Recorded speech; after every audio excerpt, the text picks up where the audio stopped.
Oh, I'm sorry, that's saved.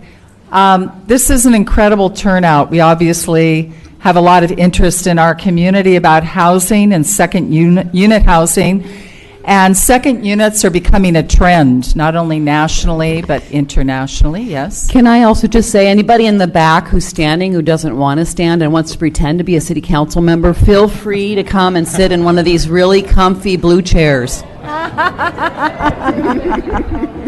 Mary, it's your chance. Get the backside view. So, second unit housing is a trend in the nation and also overseas, especially in Europe. And many urban environments are using this as a solution for the housing crisis that is basically showing up worldwide in cosmopolitan areas and certainly here in Fort Bragg. So I want to welcome you to our workshop on second units. We have a very full agenda. If you haven't picked up what we're planning on doing tonight at the table back there, I think there's still something that will kind of lead you along the way. My name is Thais Mazur. I'm the project coordinator for Healthy Mendocino, and I also sit on the housing action team here on the coast. Yes? We ran out of the agendas, so if there's people together who don't actually Share your agenda if somebody doesn't have one, says Joanna. Yeah. So this is an incredible collaboration between the Coast Housing Action Team, the City of Fort Bragg, the County of Mendocino, and I want to thank the city especially for getting the town hall together and providing the food. Thank you very much. Doing a lot of the PR and printing up flyers and so on. It's been wonderful. Just so you know, the Fort Bragg here, Community Development Director, Marie Jones, sits on the Coast Housing Action Team, and she sits on it as a citizen and a homeowner, as well as Dan Jury here, 4th District County Supervisor. And I want to put out the invitation for any of you in the room, if you're interested in sitting in on that team. We meet once a month, we brainstorm, we're basically a think tank. We're coming up with ideas and projects. We look at best practices, we do research. We also are looking at policies here in our area on the coast and how to solve the crisis of housing and create safe housing and affordable housing for everyone here. That's the goal of the Coast Housing Action Team. So please make note of that if you're interested, sign up tonight for that. We also have a survey about this workshop before you leave this evening. If you can fill that survey out, we would really appreciate it. This is just the beginning of different events to help educate ourselves about housing in our community. And so keep your eyes open because we'll be offering other things along the way and in the future. I'd like to take a couple of minutes tonight to explain to you what you can expect. There's going to be 2 panels, and each panelist is going to talk for 8 minutes. At the end of the panel, there will be 13 minutes for questions from you, the audience. So if you have a burning question, write it down or put it in the back of your memory so you can ask it during that last 13 minutes. We have some really informed panelists joining us, and as I said, a lot to cover. In case we don't get to all of your questions this evening, between 8 and 8:30, the panelists have graciously offered to stay after this meeting to answer any questions that you might have. And finally, feel free anytime to take a break and go use the restrooms. For those of you that don't know, they're right outside this door and right over there through the glass doors. So this meeting is being filmed live, and we would like to take photos. Is anybody adverse to having their photo taken? It might show up on social media, maybe in the paper. Does anybody feel uncomfortable with that? Raise your hand. Okay, looks like we're good to go on that. Thank you. So the panel 1, just to give you an overview, is going to be talking about regulations, site requirements, free architectural plans. Marie Jones is going to talk about that. Dan Jurdy is going to be speaking about new opportunities to build second units. Mike Oliphant is going to be talking about county regulations and site requirements. And then Cynthia Sharon from Dancing Dog Design Build is going to talk about selecting a contractor and construction options and what that process is. Panel 2 is going to cover the economics of second units. For financing, we have Jennifer Taylor with us this evening, who's a loan officer. For tax implications, Larry Flores will be talking about that. He's a certified public accountant. Regarding revenues and expenses and the business of renting, we have Steve O'Mara, who's from the West Company. And the effect on property values, we have Megan Durbin, who's the president of the Coastal Mendocino Association of Realtors. So a lot of information coming in. So if you want to take notes on your anything or notebook or the back of your agenda, feel free. Also, the Coast Housing Action Team is, as I said, we have meetings, and do we have a website, Jenna? I think we do. If not, I'm thinking of getting a blog going for those of us that would like to keep this conversation up and running. Okay. So, second unit overview. What is a second unit? They can be called granny units, alley houses, accessory dwelling units. They can be built on a lot with another house. They can be either attached or detached, and they can be built on any size residential lot. And it's usually one per lot. And usually cannot be sold separately, although there might be some creative ways around that. The benefits of building a second unit is it allows people to age in place. And it also generates extra income. And it creates housing for the community. So that's something that is really important. So it's kind of a win-win for both the property owner and the renter.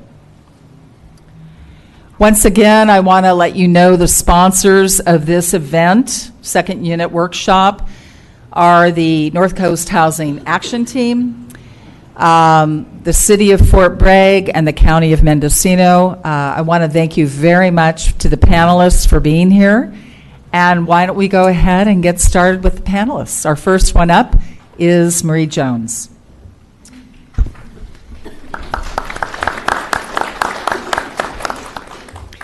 All right, thanks everybody for coming again. Super that you all came on a Thursday. Sorry it's hot. And I'm going to try and keep this to 8 minutes, but I talk fast, so if I go too fast, let me know. So Fort Bragg says yes to second units. I've been working for the City of Fort Bragg for 12 years, and I have to tell you the first 8 years of my career here was extremely frustrating because people would come in and want to build a second unit, and I'd have to tell them that they couldn't because their parcel was too small or they didn't have an alley, all these different rules. So we decided to change the rule book and make it a lot easier. What I'm going to talk about now is how we're making it easier and cheaper for you to build needed housing for Fort Bragg. We have 3 second unit designs, free of them. 3 free second unit designs. They're up on the wall there. I also have a few in the back if you want to see a complete set of plans. The cottage is a 54 square foot 1 bedroom. We've got the Aley House, which is a 611 square foot 1 bedroom, and the Craftsman, which is a 767 square foot 2 bedroom. 2 of these designs, the Aley House and the Craftsman, were designed by Dorsey Design, who lived here for many years and passed away about 5 years ago. So I love the fact that everybody's building his houses after he passed away. I think there's something really beautiful about that. So we've simplified the permitting process. You don't need a planning permit. You don't need design review. All you need to do is come to the counter. We'll tell you your setback requirements, and then you submit a building permit. All it is a building permit process. We don't go to the planning commission. Super simple.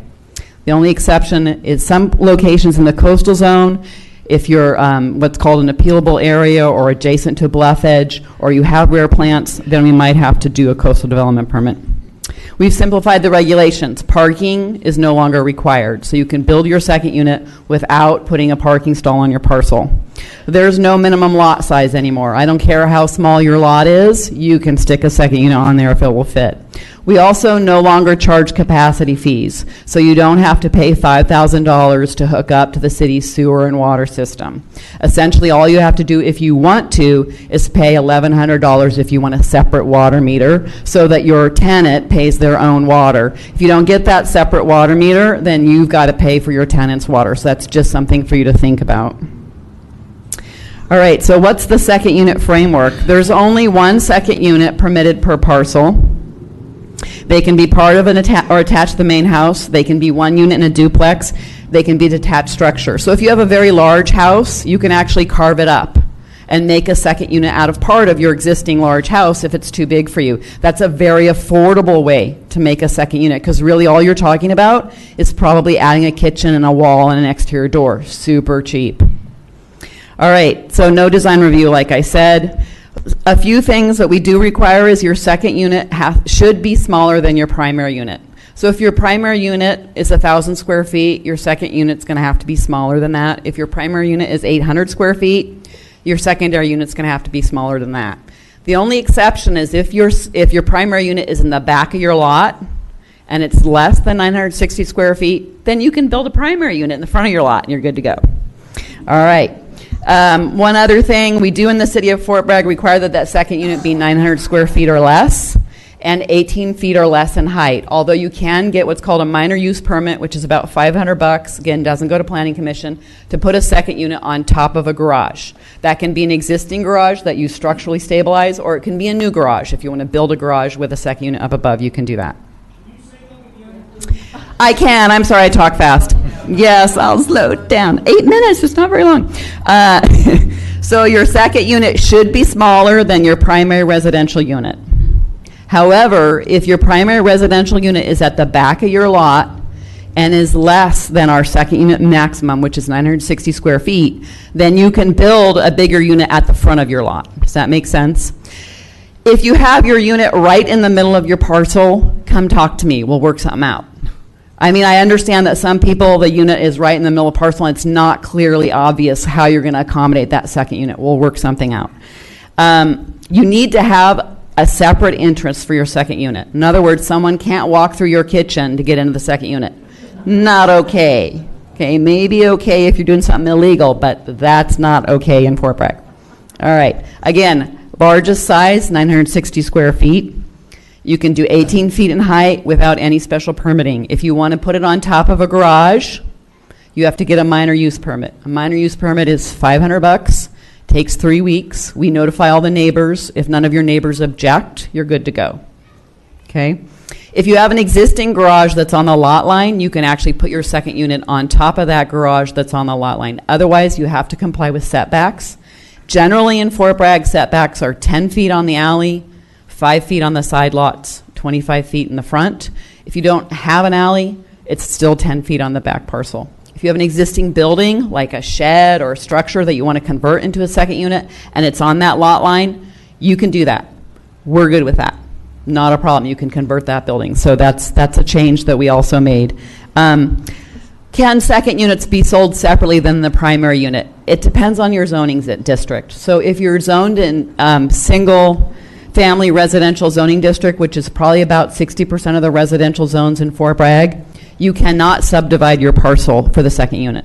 However, if you're zoned in multifamily, we do not have a minimum lot size, so you can actually subdivide that parcel. That's pretty much everything from like McPherson Street back 2 blocks. So that's kind of the multifamily area, and then there's some multifamily in South Fort Bragg. So that got super technical. It's not on my slide. Forgive me. You can come and talk to me. We're available all the time at the city. We're happy to talk to you. So let me talk through our free second unit plans. So the plans are free to you. They cost the city $10,000 to get designed and engineered. So that's a great savings for you. What you get with that is a site plan, a floor plan, external and internal elevations. You get cross sections, a framing plan with details, shear wall and hold down plan, the truss plan, the plumbing plan, the electrical plan. There's a sample takeoff list for one of the projects. We don't have them for all three. My understanding is that Rossi's has put together takeoff lists for these plans, so you can get them there. What's excluded is the Title 24 analysis. And Title 24 is a requirement of the state of California to look at energy efficiency in housing. And we can't do a standard because we don't know how that unit is going to be located on your parcel. And so you actually have to pay for that yourself. It's fairly inexpensive, $200 to $400 for a Title 24 analysis. It will pass, don't worry, but it's just something that you're going to have to pay for. So let me go through the units really quick. We have the cottage, 544 square feet. It's a one-bedroom, one-bath combo. Oh, and that drawing is terrible. I'm sorry, you can't really see much. All right, well, we'll go fast. So the living and the kitchen is the bottom square, and it's kind of a combo. There's a nice front deck, porch, and the project has a perimeter foundation only. It might be easy to see if we pick up those, The lights up there.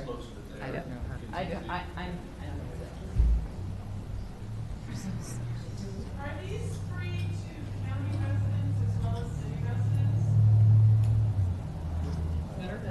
If you could hold your questions to the last panelist speaks, Rebecca, thank you so much. We'll have 13 minutes for Q&A. I'm not sure that So much to get through. really helped, but here's the bathroom. Here a bedroom, bathroom, kitchen, living room, porch. The Aley House, this is a very popular feature or project. A lot of people do this one. 611 square feet, bedroom, very nice large living room, a nice little kitchen with a pantry and the bathroom there. It's a one bedroom, one bath, south facing passive solar design, front porch. There's a mirrored floor plan available, so if you want to, you can flip the whole project. In other words, if your lot faces the other direction and still get that passive solar. And it also, you can either do a perimeter or slab foundation with this. Slab foundations are generally a little bit less expensive, so that might be helpful for some people. The Craftsman is a larger unit, 767 square feet, 2-bedroom, 1 bath. There's separate living room and kitchen. So here's your living room and here's your kitchen. They're separated from each other. I'm sorry, that's your kitchen. Your living room, little pantry. You have a bedroom here and a bedroom here and a bathroom. The nice thing with this unit is this whole portion is a cathedral ceiling, and this whole portion has a loft, a storage loft above, so you can store items up there. This is your little heater there. It's got nice French doors facing south. Again, the mirrored floor plan, and again, a perimeter or slab foundation. Again, all these plans are free to you. All you have to do is come by City Hall. We'll print them out, or you can download them from our website when you get home tonight, if you like. So second unit process and costs with the city. Come in and talk to us about fees, and we'll let you know what the specific requirements of your parcel are. If you're going to exceed lot coverage, what the setbacks, etc. I highly recommend that you research financing options. In some cases, and I know our finance person will talk about this, whether you get a second mortgage or you refinance the whole home is really dependent on where you are in your mortgage cycle. So if you paid off 20%, 20 years out of 30, right? You don't want to refinance because you're just going to pay all that interest over. You want to get a second mortgage. So it depends on where you are on calculations wise. So you can purchase your own plans, or you can get free plans from the city. And then you want to submit a building permit application. The city's review time is 1 to 2 weeks. The county takes a little bit longer than us. They're a little bit more busy. Our fees, very simple, $180, typical parcel size for stormwater fee. Your building permit fee is based on the percentage of your construction costs. So it's 1.5% of your construction costs. I assumed $150,000 for this sample, but it's really going to depend on how big a unit you buy, what types of finishes, what your construction cost is. And then, like I said before, that separate stormwater meter is $11.50 if it's in the grass, and it's $14.50 if we have to do it in the sidewalk. That's it for me.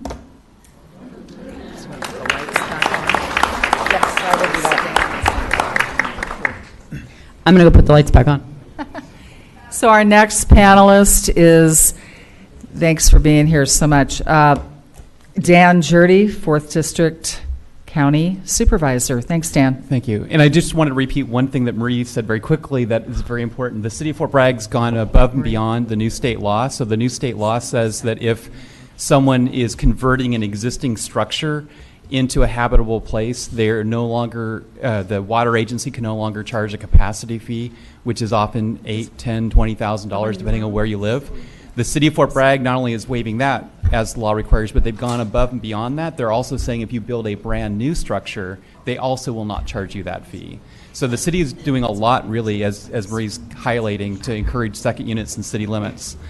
So in the county, we have Michael Oliphant, who's the chief building inspector, and he's going to talk about a lot of details. I want to focus on two issues that are new in the county of Mendocino outside of the city, and that is under the new state law, there's something called junior accessory dwelling units. And so in addition to a second unit, which you are entitled to build in the county of Mendocino currently outside of the coastal zone, you can, which in the county outside the city, it's up to 1,200 square feet because people in the county generally obviously have larger parcels than in the city.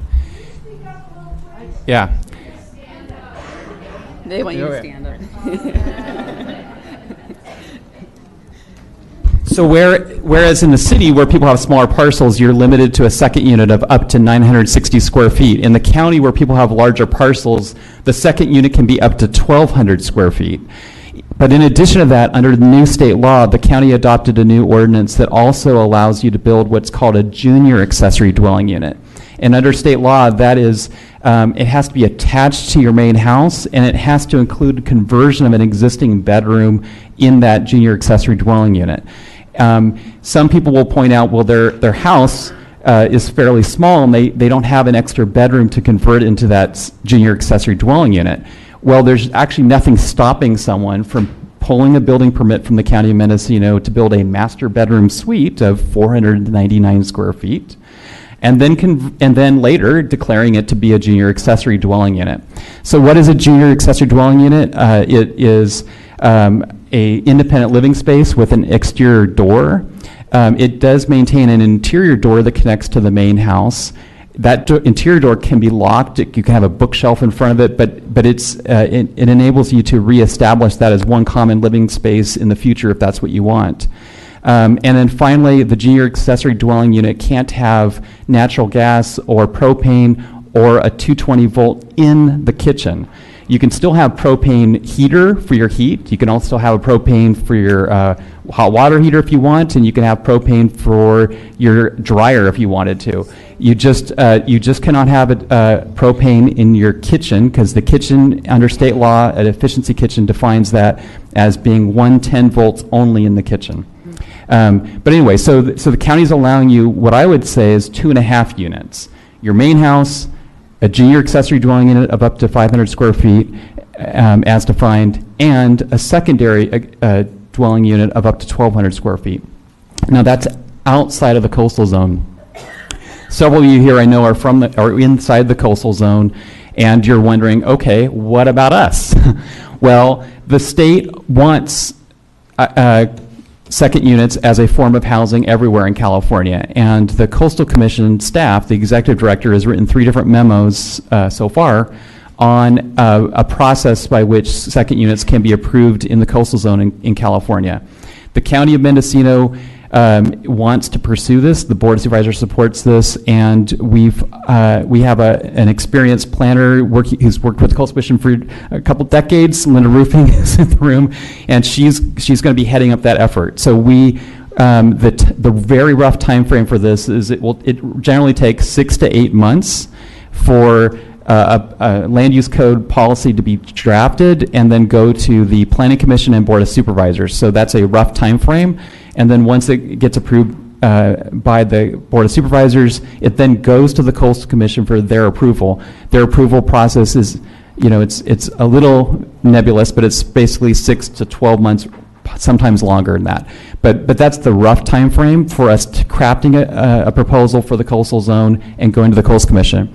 As I mentioned, Michael Oliphant's here to talk about many of the additional details for second units in the county, and I'm going to pass it on over to him.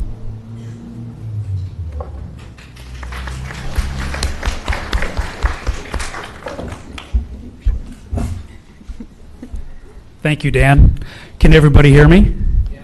My name's Mike Oliphant. I work for the County of Mendocino. And I split my time between Fort Bragg and Ukiah, so I'm here half-time Fort Bragg, half-time Ukiah. But we have a full staff here in the city of Fort Bragg working for the county of Mendocino on First Street.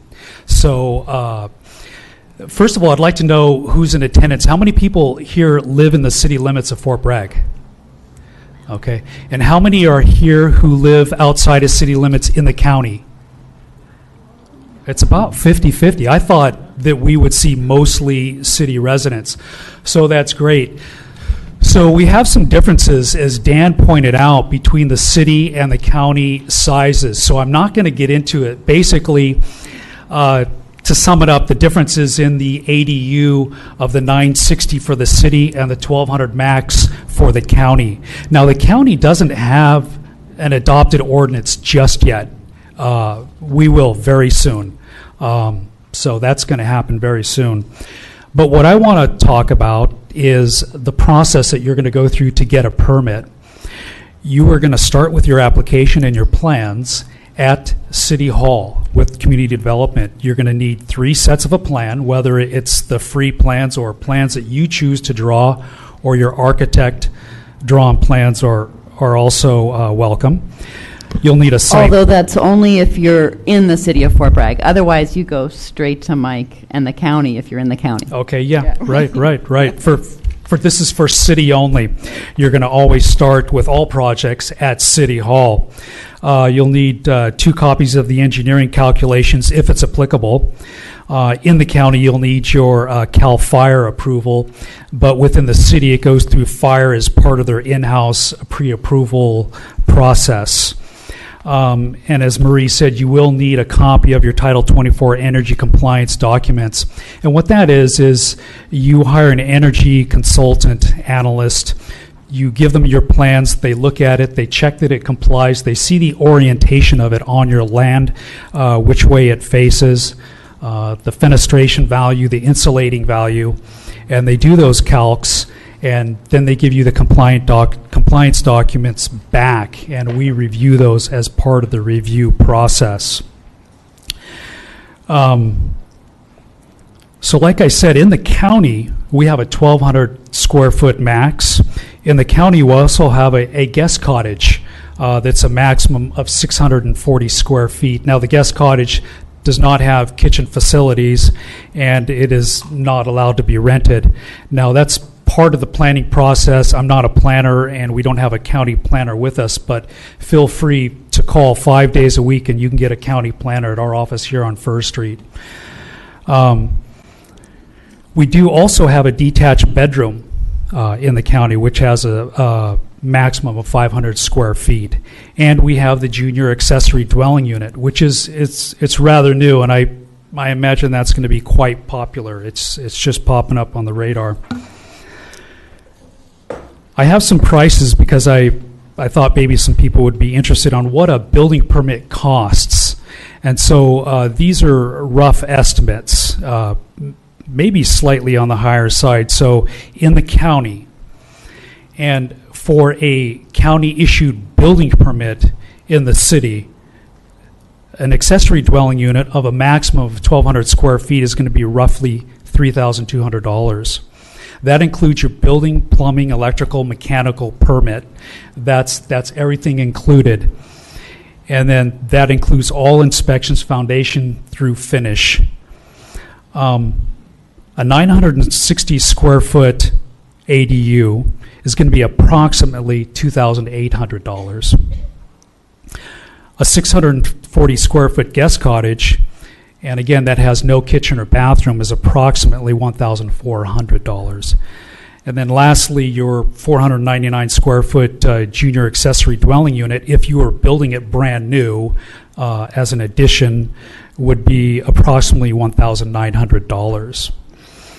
So I have a lot of information with me, handouts on what's involved in getting permits, frequently asked questions. I'll be here. If we can't talk tonight, remember we have staff Monday through Friday, 8 to 5 here in Fort Bragg. And if for some reason you can't get one of our staff here in Fort Bragg, we have staff in Ukiah that's more than happy to answer all of your questions as well. And that includes the residents of City of Fort Bragg. So I look forward to hearing your questions later. Thank you.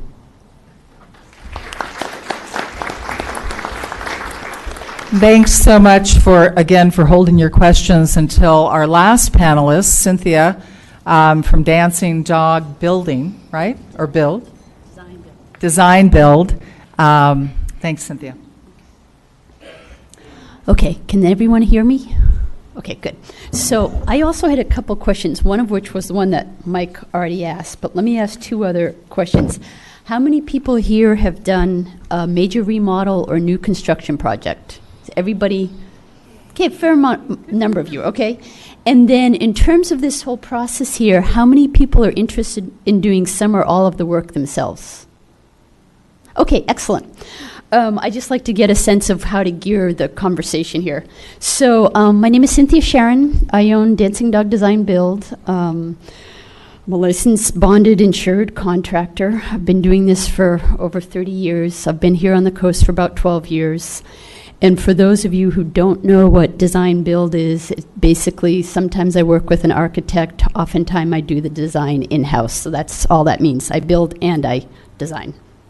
I've done a lot of these small units, the ADUs, everything from what's called a tiny tumbleweed house, for those of you who are familiar with that goes on a little trailer bed, 140 square feet, smallest thing I've ever built, up to 350, 450. I just built something that was 675 square feet.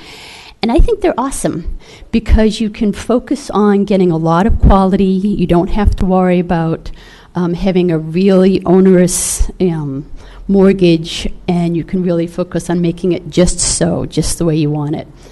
And I think it's absolutely fantastic that the city is providing all of these resources that allow people to make it really viable. Okay, so in terms of the whole process, I was asked to talk about selecting a contractor and what are some of the construction options and processes. This is going to be really Cliff Notes version. I basically think there are 3 levels of involvement. On one extreme, you hire the general contractor and or the architect, and they basically do all of the work, obviously with some input from you, but you're really handing off a lot of it to someone else. In the middle, there's hire a general contractor, but do some of the work yourself. And I have a number of clients choose to do this. It's usually the stuff at the end, like the painting, the flooring, the finished electrical. And I think for people for whom that is a comfortable thing to do, more power to you. And then at the other extreme are people who decide to be their own general contractor and to hire all the subs themselves. And I would say if you have 1, a lot of time, and 2, enough knowledge to ask the right questions, then that is an option. But if you don't have a lot of time or you really aren't familiar with the construction process, you're going to end up costing yourself more money in the end. Yeah, it's a huge time commitment. Okay, so when hiring, licensed versus unlicensed, there are a lot of really skilled carpenters up here. Many of them come from the Krenoff Woodworking School. I call them the wood weenies, who do impeccable work. A lot of them are not licensed. You want to think about that seriously in terms of doing a large project. There are real liability issues. If the person you hire does not have workman's comp on his employees and someone gets injured, you could be liable for that. The other reason I think it's really valuable to get someone licensed is a contractor writes a contract. And what's good about that is it really delineates each party's responsibilities. And a lot of the construction process is just about good communication. So, obviously the choice is yours, but just be aware of some of the risks if the person is not licensed. You can always check the contractor's, the status of their license, bond, and insurance by going to the contractor's state licensing board, and you can enter the name, the number they gave you, a bunch of different ways, and see what the status of the information. Sometimes it's not totally up to date, but that will give you some idea. Okay, other things to think about in terms of hiring someone. Obviously, you want to make sure they have some familiarity with this type of work. If the contractor you're looking at has only done decks and fences, you don't want to be his experiment in trying a larger project. Always, it's good to check references. And I feel like something that's really important and maybe a little underrated is just goodness of fit. There could be a number of really highly skilled contractors out there, but you have to be working with this person. You have to be comfortable with their style of communication. So someone who, your neighbor says Joe Blow is the best guy around, but if it's not a good fit with you, you're going to be working with this person for 6-9 months. If it involves a CDP, 2-3 years, you want to have a comfortable working relationship. The other thing I always warn clients is just expectation management.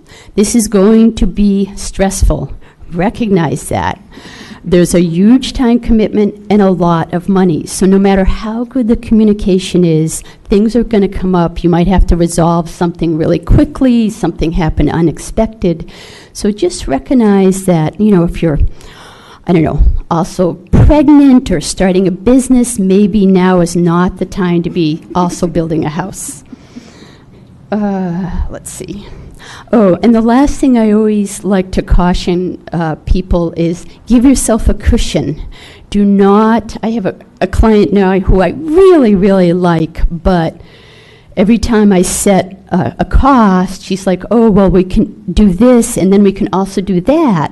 So she'll pick a cheaper option so she can also do something else, and she keeps pushing herself up against her maximum limit. That causes stress for all parties involved, the husband, me, eventually her. So be realistic. Even in a fixed bid, new construction project, do not build up to your absolute last dollar. It's not in anybody's interests. Okay, types of contracts. And there's a whole bunch of different types of contracts, but I just want to give you kind of two flavors. The two main flavors are fixed bid, where they just give you a set cost, and there's various degrees of transparency around that. The contractor might break it down by different content errors or subject errors, or you might literally get, it's going to cost $120,000 to build this set of drawings. The advantage is that it's a known number, and a lot of people want the comfort of having an absolutely known number.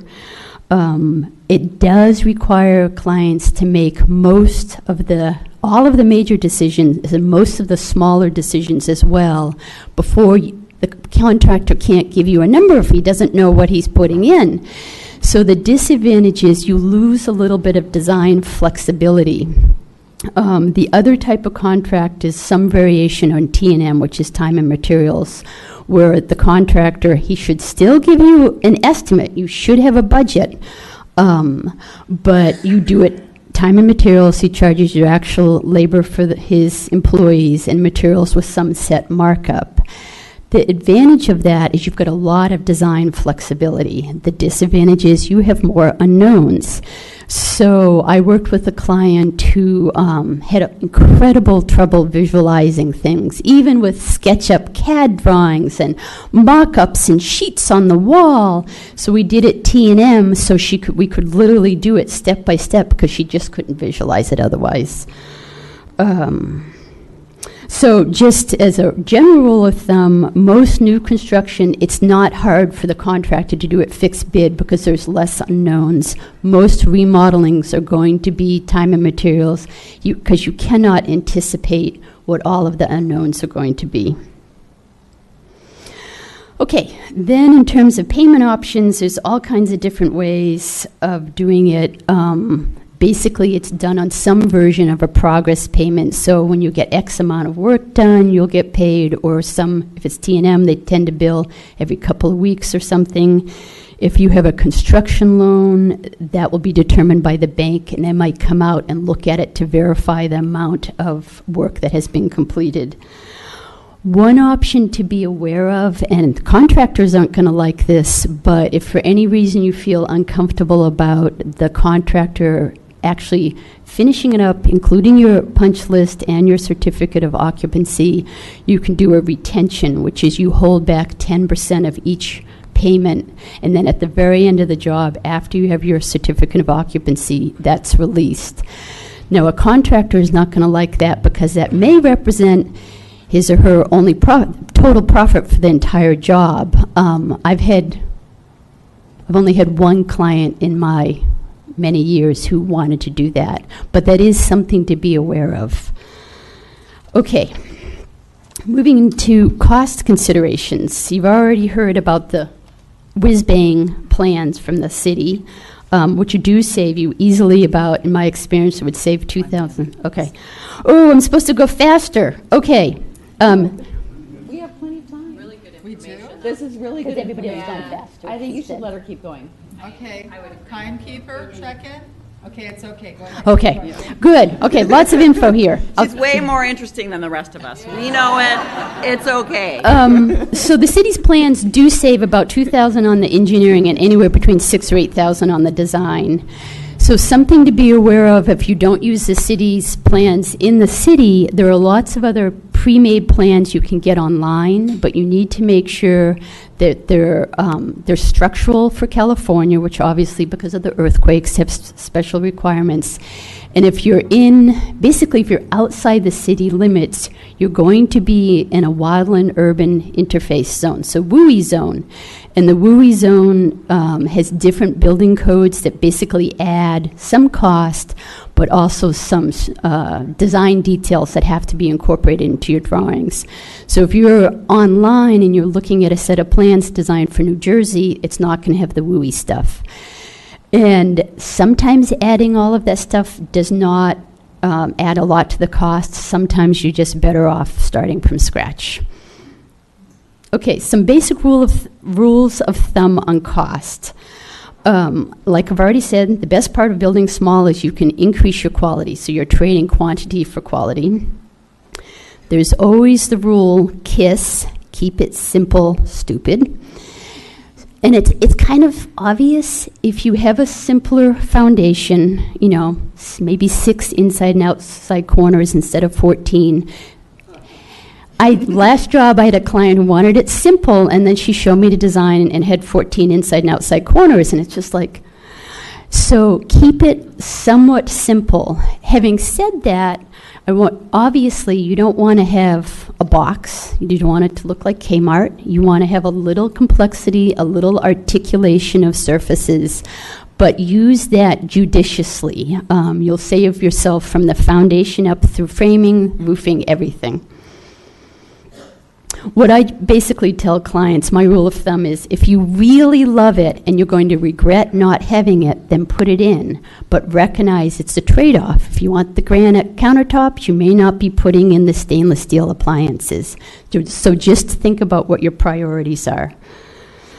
Another thing, two things to think about. One is to build in flexibility. So there are a number of plans I've done or houses I've done where we put in the framing for an extra exterior door or an extra interior door. So there's built-in flexibility later. I've also done extra cleanouts for plumbing and a slab once so they could do an addition and easily tie into the existing septic. So if you have some idea what you're going to be doing later on, then give yourself a little bit of flexibility. That's not hard to frame for now, and it will save you some pain later on. Another thing in terms of reducing costs, there's something called advanced framing techniques. It's also known as OVE, which is optimal value engineering. And some contractors up here are familiar with it. And it's basically, there's a fair amount of redundancy in the framing these days. So you can get rid of some of that redundant wood, which saves you material and labor cost and gives you space for more insulation.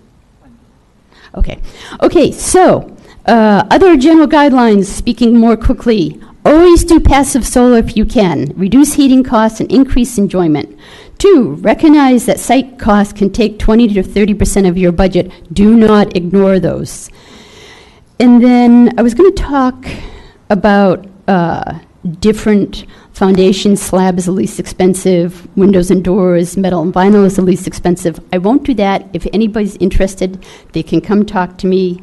But I did, because I want to mention very quickly some resources. Fine Home Building, both the magazine and the online presence is awesome for a lot of things. They especially have a really good primer on windows, talking about fenestration, pros and cons of the different types of windows. You can look that up online. Another one is Green Building Advisor for all of those out there who are kind of building science geeks or really interested in the science of building. That's a great website. For those of you who have not heard of it, there is the classic, probably 20-year-old at this point, Susan Serenka's book, The Not So Big House, and I highly recommend that to everyone. Okay. Thank you so much. Wow. Incredible. Well, fantastic. Thanks for joining us on this second unit workshop. We're now going to be taking your questions and answers for the next 13 minutes before we get into second unit economics. That's with our second panel after this panel. So is everybody getting enough information? All right. Also want to let you know that between 8 and 8:30, our panelists have agreed graciously to stay, and we can mill around and ask them more questions. So let's go ahead and take some questions here. I'm going to repeat them since this is being filmed and so that question can be heard. Yes, sir. What's the minimum size that the city will allow? What's the minimum size that the city will allow? That's a super good question. We don't have a minimum at the city level, so I'm going to actually defer that to the state building code because that's a state building code issue. We have had a couple, but before I do that, we have had a couple of people want to come in and do a tiny tumbleweed home on a chassis. And right now, the city does not allow houses that are not on permanent foundations outside of mobile home parks. I am bringing that forward to council for further consideration because it has been a big issue. If you did do a tiny tumbleweed home or any kind of mobile home on your property, it would have to look like a house if we get to the point of approving that. But at this point, that's not legal. So it has to be on a permanent foundation. And I'm going to refer to that other question to Mike. Sure. I'll be attending a tiny home seminar in the Bay Area on November 9th, so I'll be able to bring back a lot of good information to the city for that. In 2016, the California Residential Code was amended for square footage, minimum square footage for residences, and it dropped the minimum one-room requirement of 120 square feet to 70 square feet. So remember that your minimum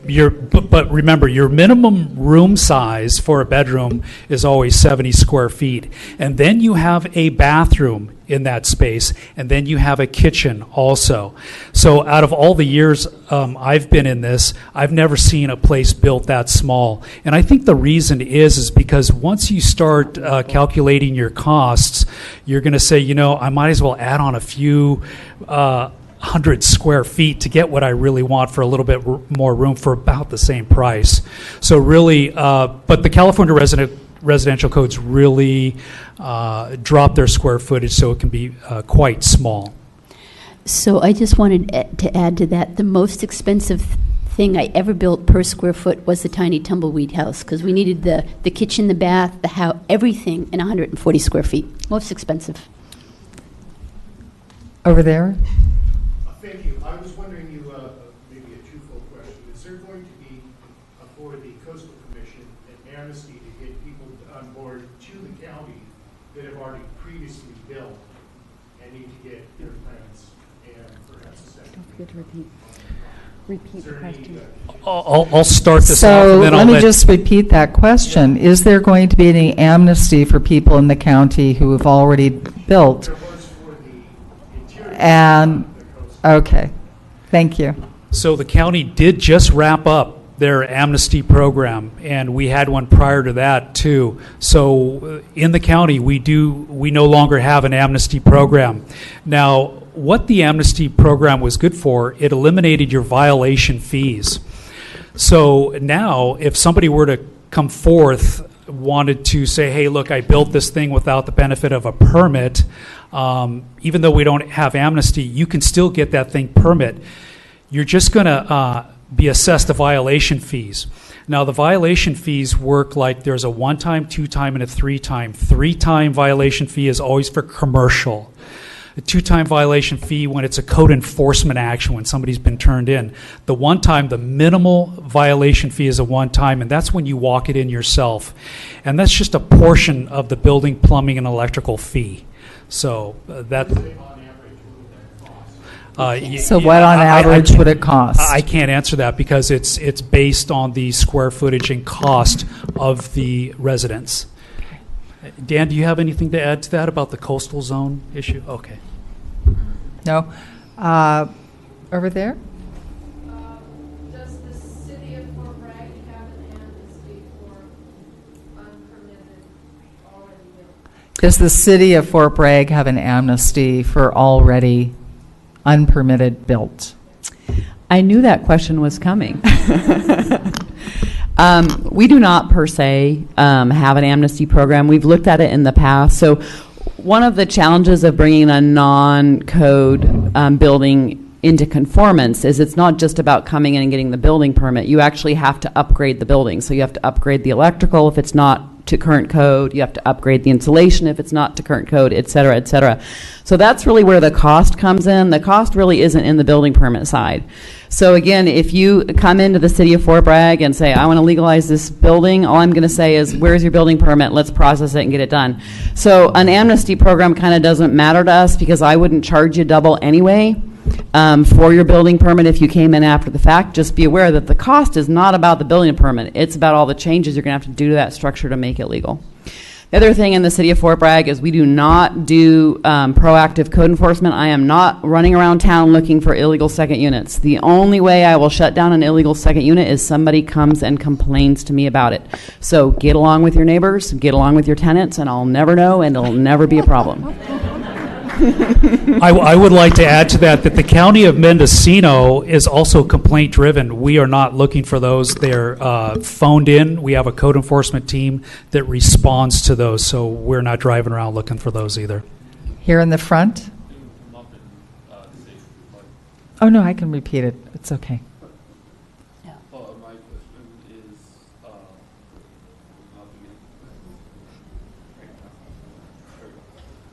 question is, so how is the handling of, as you know, I'm sure California is integrating more and more solar, and I'm a renter, and honestly this is the best news for a renter anyone's had in a while, but the question is, how is the handling of the whole solar integration happening, especially regarding the whole price being put on the renter regarding installation of all that? Okay, so how is solar being handled in all of this? Is that more or less your question? And mostly about the integration of solar into this, or installation, the installation of solar. So solar is permitted in every zoning district on every kind of building in the city of Fort Bragg. There are 3 ways to finance a solar project. One is you have money in your bank account, you're just going to spend it, you're going to get your tax credit, you're going to be a happy camper, and get your solar for about 60% of cost. That's just you doing it yourself. Another way is to get a second mortgage on your house, go through a bank, get it financed that way. Third way is to have a third party finance the project. These are the solar service companies. I actually think it's the least best way of doing it. It doesn't cost you anything up front, but they're the ones that get all the benefit. So they are basically charging you for your electricity forever. Whereas me, I put in a solar panel 9 years ago, and guess what? All my electricity is free now because it paid for itself already. So that's just my own soapbox. Yes. California has a timetable to shift off fossil fuels, so how do these plans plan for that? California has a timetable to shift fossil fuels, so how do these plans take that into account? Very good question. So in 2020, I believe it is, we're going to have a new uniform building code, which is going to require all residential structures in the state of California to be net zero energy. In other words, your building has to produce the same amount of energy as you use within that building. That is a very big deal. Get your second unit built now. Our plans don't specifically address that issue, but obviously if you put solar on top of those rooftops, you're probably going to be mostly okay. And Mike can Yeah. probably answer this question, but Oh. I believe if you pull your building permit, even if your building's not constructed prior to January 1st, 2020, it would still be under the existing building code. Yeah, that's correct. And that happens every 3 years prior to the California Building Code being amended. We have a rush on permits because we honor the date of application, and your application is good for 1 year. So that gives you time to plan. But I would still say that these are really good plans, and I think that they're going to be in compliance within the 2020 code cycle as well with some updates.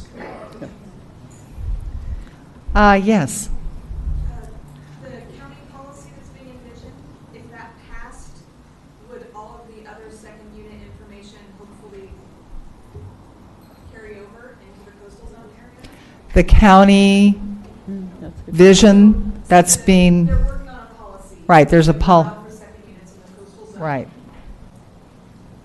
The second unit rules that are currently available not in the coastal zone, is the idea that those same kind of rules and criteria would be. So yeah. Go ahead, Dan. Let me repeat the question for the audience. So will the county's inland rules for second units and junior accessory dwelling units also translate into the proposal for the coastal zone? It's possible. I think it's a little premature because we haven't had the public hearings yet at the Planning Commission or the Board of Supervisors, let alone have we heard yet from the Coastal Commission. So it's possible that the county would propose the same allowances in the coastal zone that are in the inland area of the county, which again is a good chunk of the coast. It's just not in the coastal zone. But I think it's a little too early to say it'll be identical to that. In the orange shirt? In the county, doing a second unit, are we still going to be required to do botanical reports, archaeological reports, that whole package? So you're now Could you you're repeat talking. that question, please? I couldn't hear him, but you could. So will botanical reports and archaeological reports still be required? Well, you must be talking about coastal zone, right? Inland? Okay, well, that's a good planning question. It's going to be case-by-case basis depending on zoning of your property. So I work in the building division. That's a heavy planning question, and it's really going to make a difference in the coastal zone because that's when it's mostly coming up in the coastal zone and which designation of the coastal zone you are residing in. And in the county, if your area is not appealable in the coastal zone, you can already do a second unit now, and we don't require a coastal development permit. So it's really only if you're looking over the Noyo River, if you're within 300 feet of a bluff, or if you have a known wetland on your parcel that we would require a coastal development permit within the city. Okay. Yes, here in the front row. You mentioned occupancy permit. If you have a building permit and all your electric's been approved and your plumbing's been approved, et cetera, can you deny an occupancy permit? After you spent $150,000 or something? This is a question about an occupancy permit. If you've already had everything approved, electrical and so on. I believe you're referring to a certificate of occupancy. Yeah. On a residential project, a certificate of occupancy is the same thing as your final inspection. So if you receive your final inspection, that is your certificate of occupancy. It's different in commercial applications, so I won't go into the commercial side of it, but that's basically you have your permit, you've gone through the inspections, time for your final. You may have passed your final if it were correct. You may have received some corrections, and then you correct them. Then you get your final. You move in that day. That's your certificate of occupancy. Before you start or CAL FIRE within the county, not in city limits. CAL FIRE, you have a pre-approval. So before you apply, we have applications at our office or you get them online. CAL FIRE approval does not cost anything. You submit the application to CAL FIRE. They give you your pre-approval. You give us that pre-approval with your application and plans. You build your project, and prior to final, you call up CAL FIRE, and they do a final site view. And what they tell us, they're most concerned about addressing. They want to be able to access your property and know that they're at the right property. So addressing is huge. Okay. There in the back, you had a question? Yes. Oh, yeah. Go ahead, Joanna. Then you.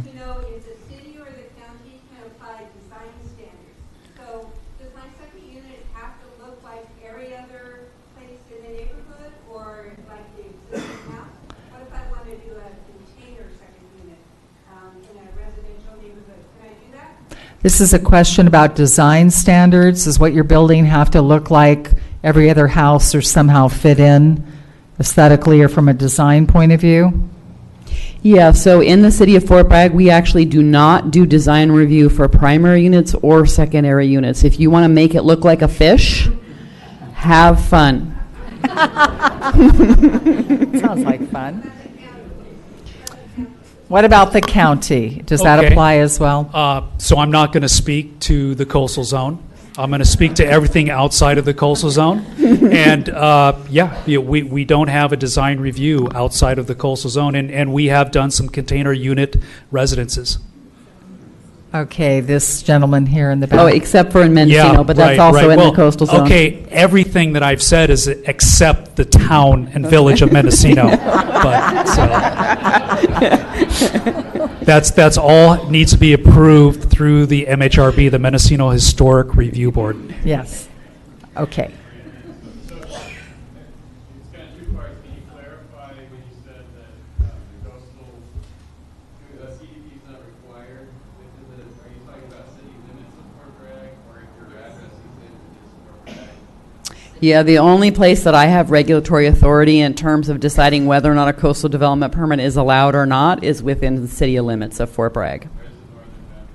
The northern boundary of Fort Bragg is just south of Matson's Lumber on the north side, but the eastern boundary is basically pretty much Highway 1 except for some industrial parcels there, and the southern boundary is Hare Creek, although there are some splotches here and there. Really, you got to come in. There's a really simple thing. If your address has 3 numbers, you're in the city of Fort Bragg. If your address has 5 numbers, you're in the county. Okay. In the back here. Yes.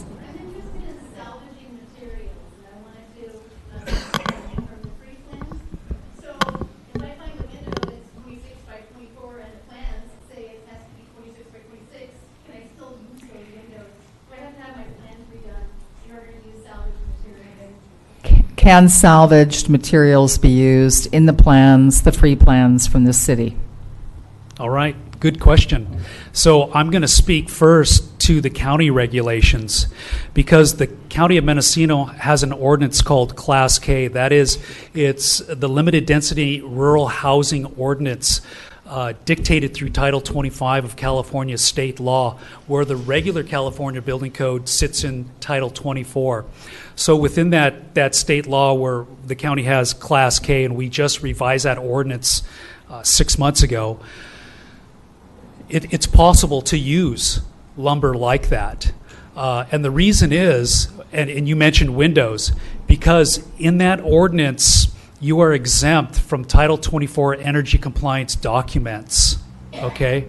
So now let's move into the city limits of Fort Bragg. Class K doesn't apply because that part of state law is, it prohibits it being used in incorporated areas such as City of Fort Bragg. It's a rural ordinance set up for rural properties. You cannot. No. And honestly, I got to tell you, like recycled windows, probably not a great idea anyway, because you're not going to get thermal insulation, and over the life of your home, you're going to spend a lot more money and energy and environmental impacts heating it. It's not the place to save money. Okay, other questions? Yes. Yeah, a question for Cynthia. Just on a design type question regarding the model units that you have there. To match the existing primary dwelling, to change the roof line from either gable or tip up to more of a higher pitch shed roof, would that still be feasible on the framing of those? So can the pitch or be changed on the roof on the existing plans? Is that your question? Yeah, it's going to fit more severe Okay. shed On the existing plans of the to match those, yes. that the I'm city sure has. it can. Anything is possible. Depending on your inspector, you might need to get an engineer just sign off on it. But yeah, of course it's doable. Okay. I'd like to piggyback on that. So here's the deal. Those plans are pre-engineered. They're designed with a certain energy or a design calculation and certain pitch. If you deviate on that pitch or roof, you will have to have another review on it. It's very likely it's going to be okay, but it may change the size of your rafters. It may change the size of your ridge. So it's not like starting over. Oh, no. And if you're going with a pre-manufactured truss roof, remember, your trusses always come with truss engineering. So you could use one of those. Right here. I'm interested in what we're discussing about a unit over a garage, an existing garage. Are there any plans available for that? Are there any plans available for a unit over an existing garage? Yes, actually, we do have the fourth orphan-free second unit plans, which are a unit over a garage. So the plans exist. You can come get them. I think they need to be re-structurally engineered. My understanding is one person came and they didn't pass the building permit review, and so we don't make them available. But a structural engineering on those plans is probably going to cost $3,000 or $4,000, not even close. $2,000. $2,000. So you're still going to save $8,000, and it's a 2-car garage with a second unit over the top. Yes. If I was to add a junior unit that is after 2020, does that mean the whole house has to become? That's a good question. If he wants to add a junior unit after 2020, does that mean the whole house has to become energy? Net zero. What? The Oh, answer- net zero? Yeah, the answer is no. Okay. Okay. Yes. We passed the 13 minutes of Q&A. Actually, we have gone past because we realize that we're way ahead of the game, so we're giving everybody more time to ask questions. So any more questions? Okay, we have one there. Will adding an ADU trigger the requirement for sprinkler system? And do those apply to residents? Will adding an accessory dwelling unit or an ADU trigger the requirement for a sprinkler system? That's a very important question because currently in California, all new residential structures require fire sprinklers in all cities and all counties. Except for So classes. there are some exceptions. Within the county, Class K is exempted from fire sprinklers. But but the way the ADU ordinance was written at the state level, it said, if your primary residence did not require fire sprinklers, then your ADU will not require fire sprinklers. So that's really the most important thing that you need to remember. So if the house that you're living in right now does not have fire sprinklers, your ADU will not require fire sprinklers.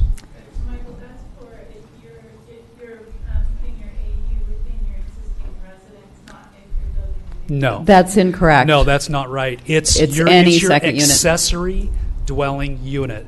I'm not calling it a second unit. Actually, the nomenclature for secondary units is going away, and at least at the county level, we're just going to call them accessory dwelling units and junior dwelling units. But so no, if you're going to build a separate detached accessory dwelling unit, state law specifically says if your primary unit did not require it, your accessory dwelling unit will not be required to have it. Unless, have you? No, that's absolutely correct, and that's the way the City of Fort Bragg has adopted our ordinance. So if you don't have sprinklers in your primary house, you don't need them in your second unit. Back here. Yes. The requirement to be, to have full coverage of your energy use, does that apply to an existing building No. that would be transformed? No. The requirement for your energy use, does that have? So she asked a question about the requirement? 2020 building code, and when Right. the net zero energy comes forward, that only is on a going forward basis for new construction. So it doesn't apply to existing buildings. It doesn't even apply if you remodel an existing building unless it's a big remodel that's more than some amount. I don't know. They'll probably figure that out. I'm not even sure the code is. You would still be required to have Title 24 energy compliance documents, but they would be what they call alt documents, and they would not be required to be brought up to existing new construction standards.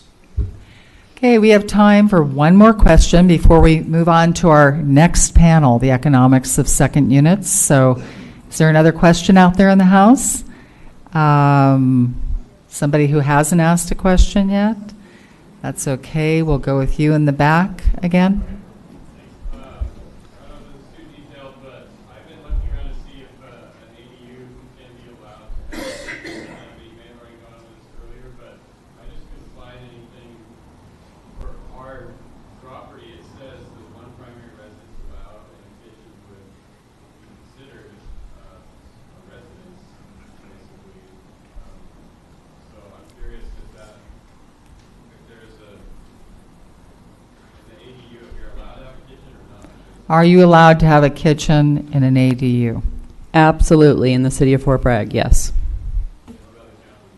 Go ahead. Yes, yeah, an Yes. accessory dwelling unit has a kitchen. It's actually going to be required. It'll be part of it.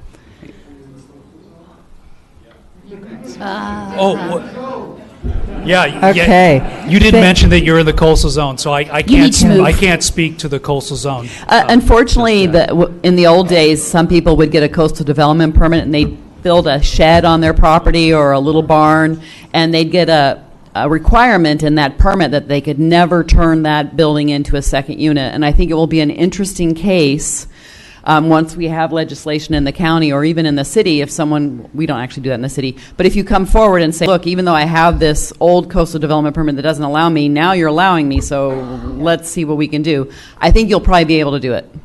I am going to allow one more question because it's about something that hasn't been mentioned this evening. It's about HUD, so go ahead. So I'm a part of the HUD program.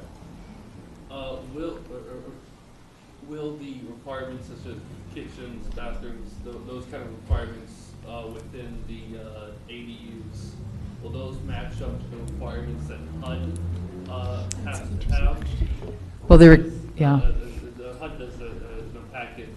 Okay. To give me at least. Yeah. It's regarding, it has to have a kitchen, has to have a bathroom, has to have fixed light, it has to have at least, I believe, one or two fixed light fixtures. So will the requirements for ADUs match the requirements of the HUD program? So we're talking about the difference between a federal and a state agency, right? HUD and HCD. I can answer your state questions, but I don't know about the federal HUD questions. I'm sorry. All right. Hey, thanks so much for all of your questions. Please stick around if you need to stretch for a minute. We're going to do a shifting here of the panelists, but stay around for these next panelists because they're going to be talking about the nuts and bolts and the economics of second units. Thank you. Okay. Take your.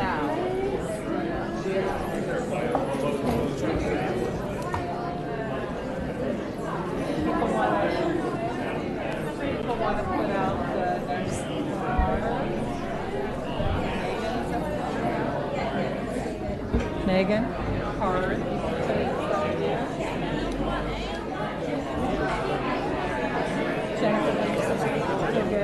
might have been some deal there might have been some we'll even walk away and get somewhere else. Free. I'm over there again.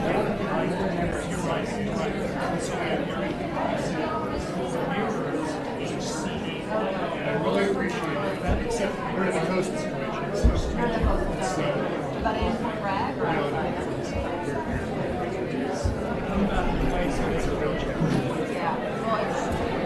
That's right here. That's my understanding. We're going for all the process. Hey. All that study we're actually. Yes. Fancy meeting you here. I know. Okay, I sure will. Do you do yes. construction financing? Only with private money. I'm going to get into that, but I always send them to you for construction. Thanks. Yeah, people probably aren't going to like to hear what I have to say about construction lending anymore. I mean, how we manage construction lending.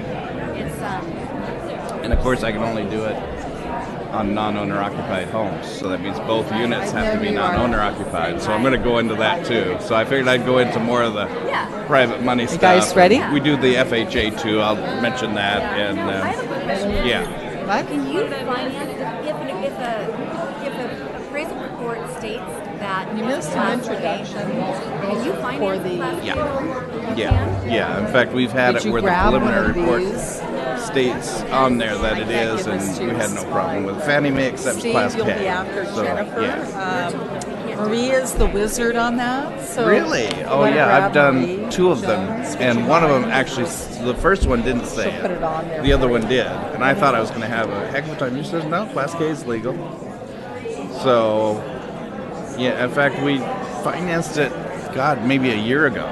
Really? That's Yeah. really interesting. I'm going to hold off on my Class K comment then because I want to go back and talk to, it's funny because Justin Lee, he said, oh yeah, I can finance Class K properties. Yeah, Fannie Mae doesn't have a problem with it. We will not finance Class K Yeah. properties at Savings Bank. Well, you just need to tell them, listen, sometimes, hey.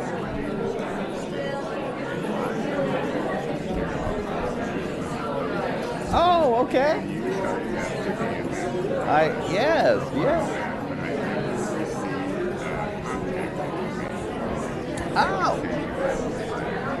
Oh, yeah, well, here, how about if I give it to you? Yeah. Thank you. Appreciate it. Yeah. Oh, hi. Good to meet you. Everybody's talking to me. I know. It's really nice to see so many people here. Yeah. It's What really are we good. putting up? Yeah. Oh, yeah. right here, Steve Amar's presentation. You got it on a disc? Does everybody have one? I mean, Jennifer. But it's nice because Jennifer's I put up here already. You wouldn't mind for me to staying. see it all individually. I don't mind at all. I'm just going to go ahead and copy it over.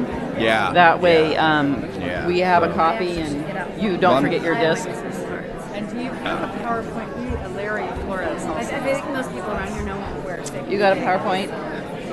Oh, yeah. Well, I'm sure they know. Techno person.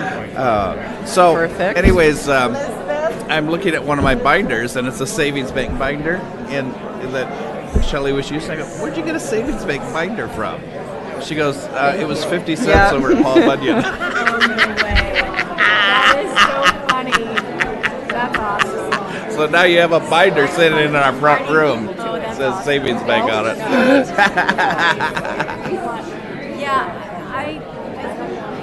we stopped financing because we used to do Class K. Like we never even blinked an eye at it. And ever since we got our new chief credit officer, and now his frame of mind is that broadcasting and that's the thing is like We are. well, Fannie And Mae it might will, allow certain things. you can go home and watch it, and it will don't wanna also jeopardize our be relationship. permanently on our website. We don't Right, want to yeah. ever, if we ever have to buy back our stores, they don't want Oh, good. to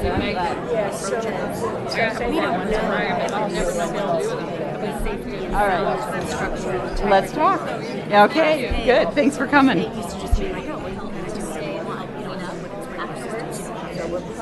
Or we could do it in the morning. I don't think Yeah, that's let's do it true, in the morning. though. We'll be I think tired. there's a lot that you still have to do. You're gonna go. Yeah. That's cool. Ready to roll? All right. Who's first? Okay, see you tomorrow then. Okay, thanks for coming. I'm going to leave that we're not going to Jennifer. I think this is Jennifer.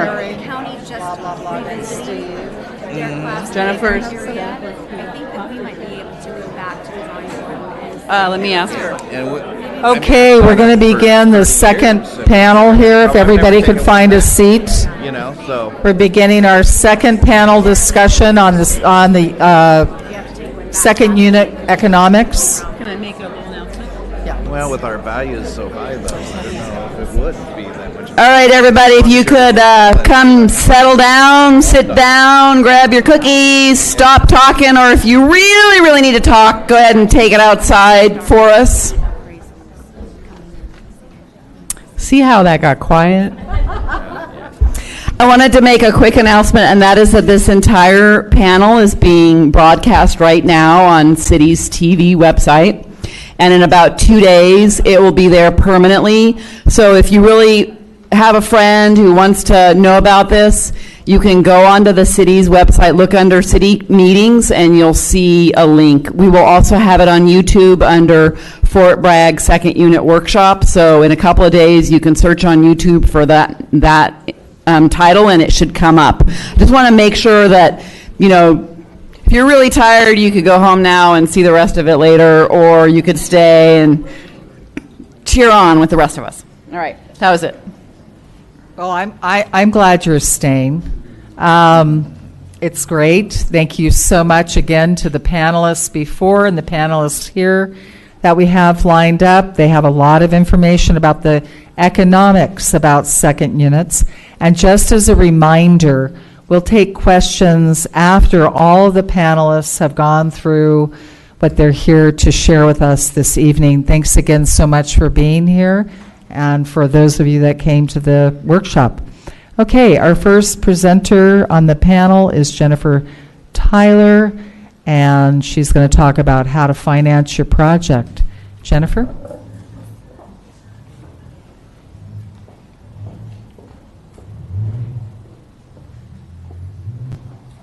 Hi, thank you to all of you who stayed.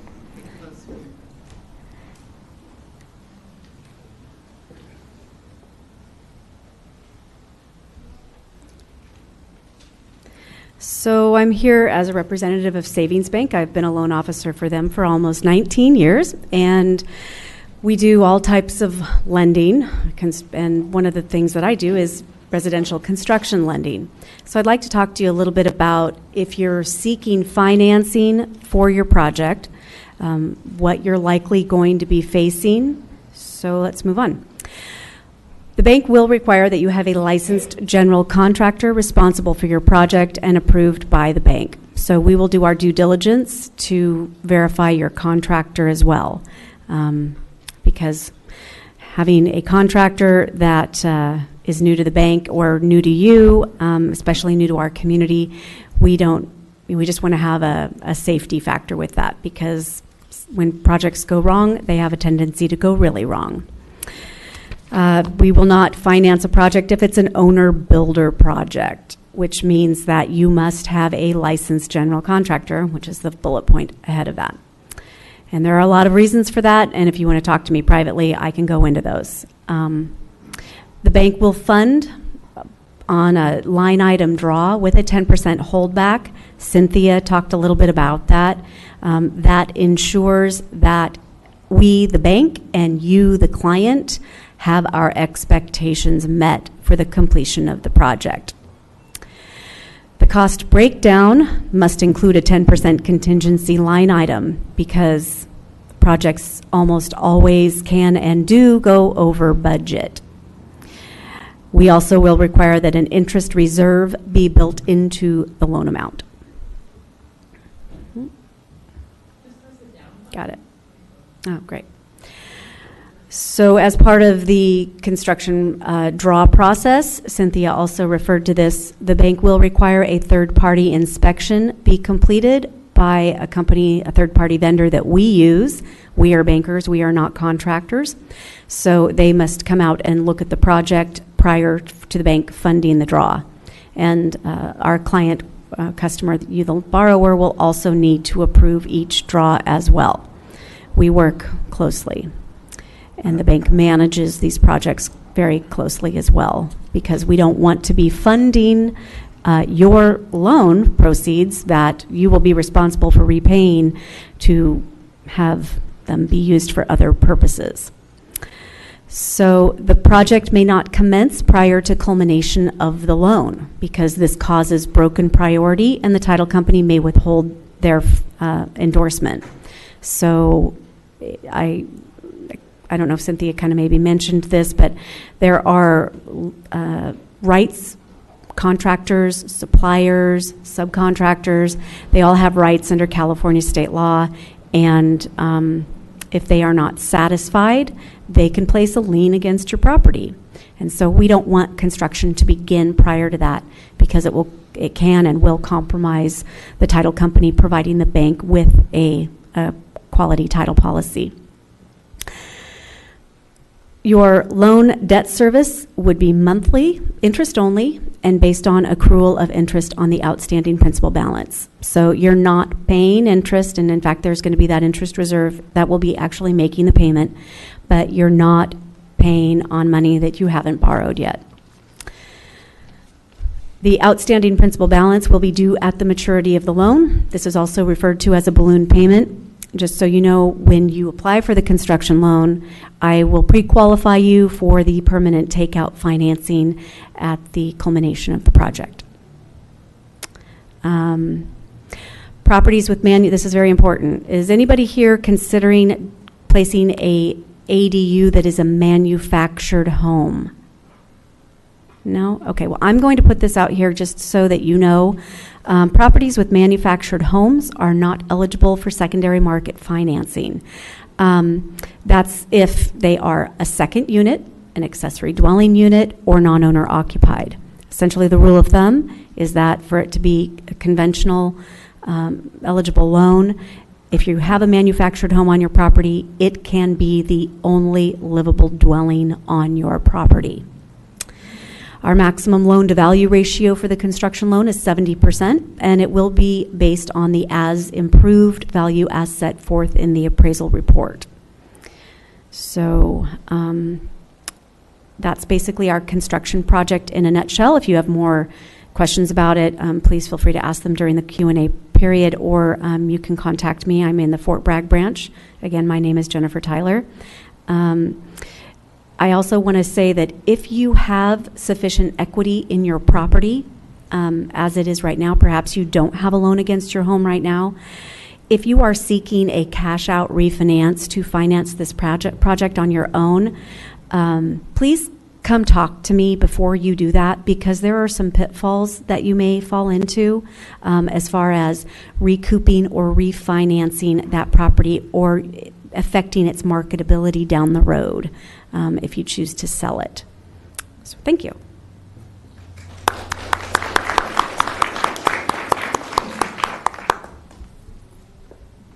Okay, thanks, Jennifer. Next, we have Larry Flores speaking to us about tax implications. And is Marie here? Oh, what? I don't know if they have me on there. What are you waving about? You want me to put this thing up?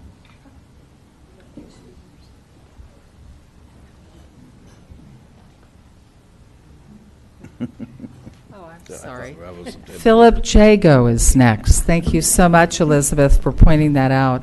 Hi, Philip. Sorry about that. Okay. So do you have a PowerPoint? No, I didn't. Okay, so what you're seeing on the screen right now is not related to what he's going to be talking about. If you want to stay seated and talk into your microphone, that's fine. Thanks so much. All right. Okay. Great. Okay, are we on? Okay. All right. There's a number of ways that, as a mortgage broker, I try to finance a project like this. But I just wanted to mention that, let's say you have a home in Fort Bragg that is worth $300,000. That's really low for Fort Bragg now. But let's just say $300,000, and you're going to build an accessory dwelling unit, and it costs you. In fact, I also have a rental management department. One of our owners just built one over on Harrison Street using the Craftsman plans. He changed a few things on it, but still turned out really well. But since he did so many upgrades, it cost him about $150,000. It may not bring that as much value in his property as he spent on it because of the comp situation that we have in Fort Bragg. So like if your house is worth $400 and you do $150, that's $550,000 for a 2-unit. You may not see that value right now, but there's other reasons for doing an ADU. His primary reason for doing the ADU is so that when he retires, he wants to live in the ADU portion of the home and rent out the larger house that he has over on Harrison Street. So that's another reason why you build an ADU. Empty nesters, once they move out of the house, they can downsize really easy by moving into the second unit. Okay. All right. Thank you. I just didn't want to eat it. So we work with lenders that don't have as many overlays as some lenders have. And so as a mortgage broker, I'm looking to find out where you best fit. For instance, you may fit with one of our lenders for a certain reason, but some of our lenders you may not fit with because of certain overlays they have. All lenders have overlays, and we just have to figure out where it best fits. So I'm looking for an overlay is requirements up and above what Fannie Mae and Freddie Mac require. Okay. A lot of banks have them. Most of the banks have overlays. Most lenders have overlays too. They all have overlays. You just have to figure out what they are and try to work and get around them, or at least work with the lender that you know doesn't have a certain overlay so you can get your project or loan through. So we do allow refinances. If you don't have a mortgage on your home, or if you even have a small mortgage on your home, we do allow financing with Fannie Mae up to 80% LTV for cash out. We also do FHA, and that allows you to go up to 85% loan to value on an FHA loan. The nice thing about FHA loans is they allow for lower credit scores. Minimum credit score is 620. Less time for other credit problems. You might be able to get through, like with if you've had a bankruptcy, I think you can get in there with as little as 3 years behind your bankruptcy.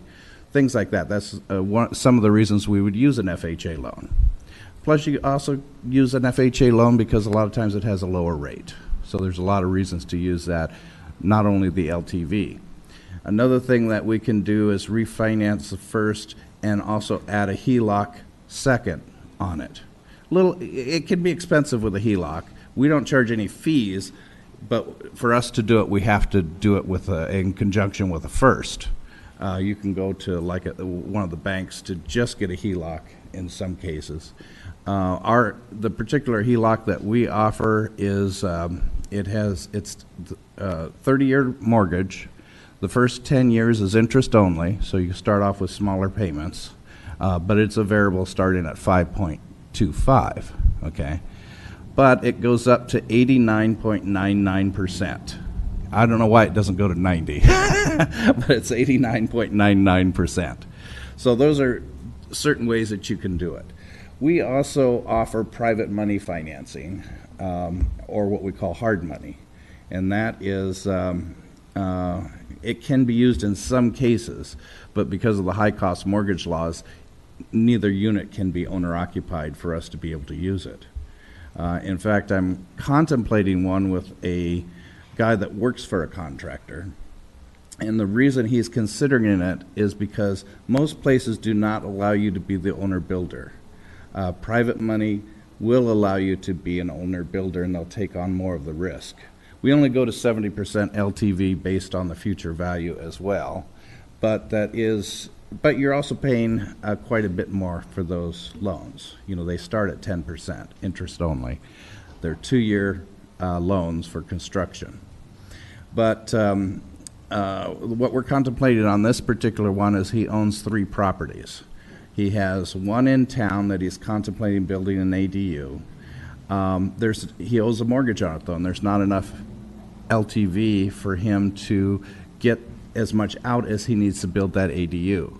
So we're cross-collateralizing it with one of the other properties that he owns that has, enough room in it. Both properties are, though, non-owner occupied, and that's kind of a good way to do it. So it's a cross-collateralization. He's going to have a mortgage, though, on 2 of his properties as a result.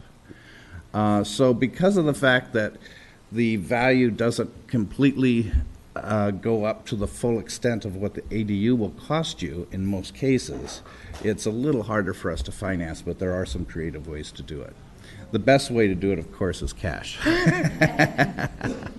And unfortunately, a lot of us don't have that. So I just encourage you to see me if you have a project. And when we're doing conventional, I don't do conventional construction loans. I always send them to Jennifer, just because it's harder for a mortgage broker to do a construction loan on a conventional basis because they're a little pickier with us and our rates are higher. And so I don't think you should have to pay extra to go to us for those kind of things.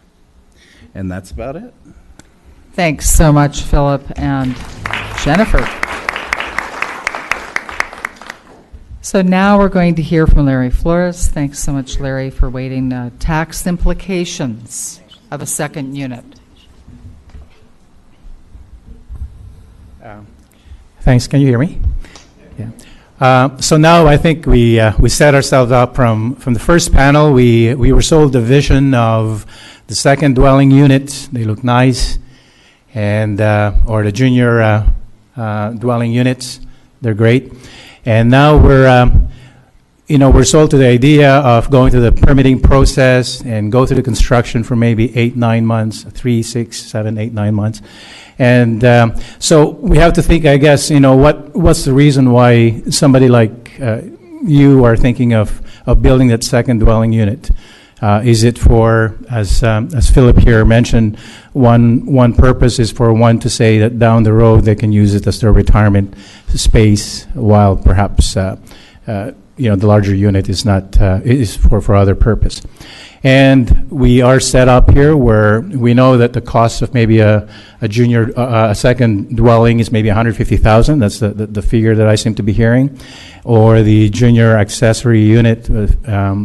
Part of your home, $50,000. So these numbers are floating here, and you go to Philip and you go to Jennifer for the loan, and now you're set up. You got your property. And so what if you intended that property to, obviously you've spent the money and you probably want to make money out of it. And so what's one way to make money? You probably had the thought of renting it out. Or if you meant it for your personal use, then you're still paying your mortgage. But for those that contemplated on renting out that second dwelling unit or the junior unit, then we're now into generating income from that property. It's an investment income. So what we want to touch on here is when you get to that point and you're going to rent out that second dwelling unit, what is it? So basically, there's really nothing too special about it except things that maybe I will mention as far as if you use it partly for personal use. But if you rent it out, then obviously you have rental income to declare. It has to be part of your tax information. But of course, you're interested to make sure that you're not spending too much money. And so the idea here is that you figure that your rental income is sufficient to pay for your expenses, the mortgage interest, the property taxes, the operating expenses. And so come time that you're going to file your tax return, and by the way, Steve here will describe how to, the business expenses and the revenue part.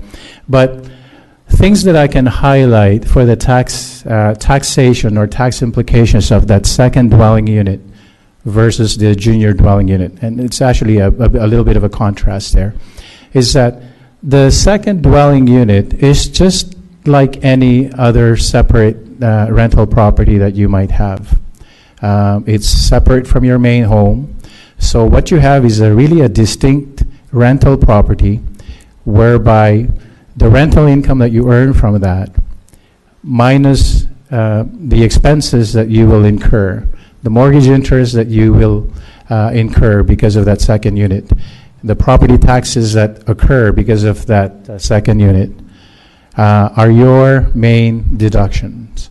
And then you have your other expenses like insurance on the rental property. You have maybe cleanup, some repairs. I'd like to highlight that for that second dwelling unit, it's just basically, since you are, I'm assuming here that you're not going to use it for personal use, or at least, you're not going to use it for more than 14 days of personal use, then it's just like a separate rental activity. So what you can do here is, for that particular situation, this is the scenario that you have built a 150,000 dwelling unit, ADU, and that it's separate from your main home. And let's say that, these are actually numbers from Dan. He suggested that you can probably rent it for $13.50 a month. I would suggest that it's probably more than that, much more than that. And, let's say that the mortgage interest portion on that 100,000 loan is about $7,400. Property taxes, your property taxes probably went up by about $1,000. Again, these are just assumptions here. Your direct property expense, whatever they may be, those are probably the cleanup or some necessary expenses on the property relating to the second dwelling. And so these numbers here, and there are some common expenses, which I call indirect expenses, that is shared between the main home and that second dwelling. It could be insurance or a common blanket insurance, and anything that is spent on the property. What likely you will see when you do your tax return is that you have collected $16,200 in rental income.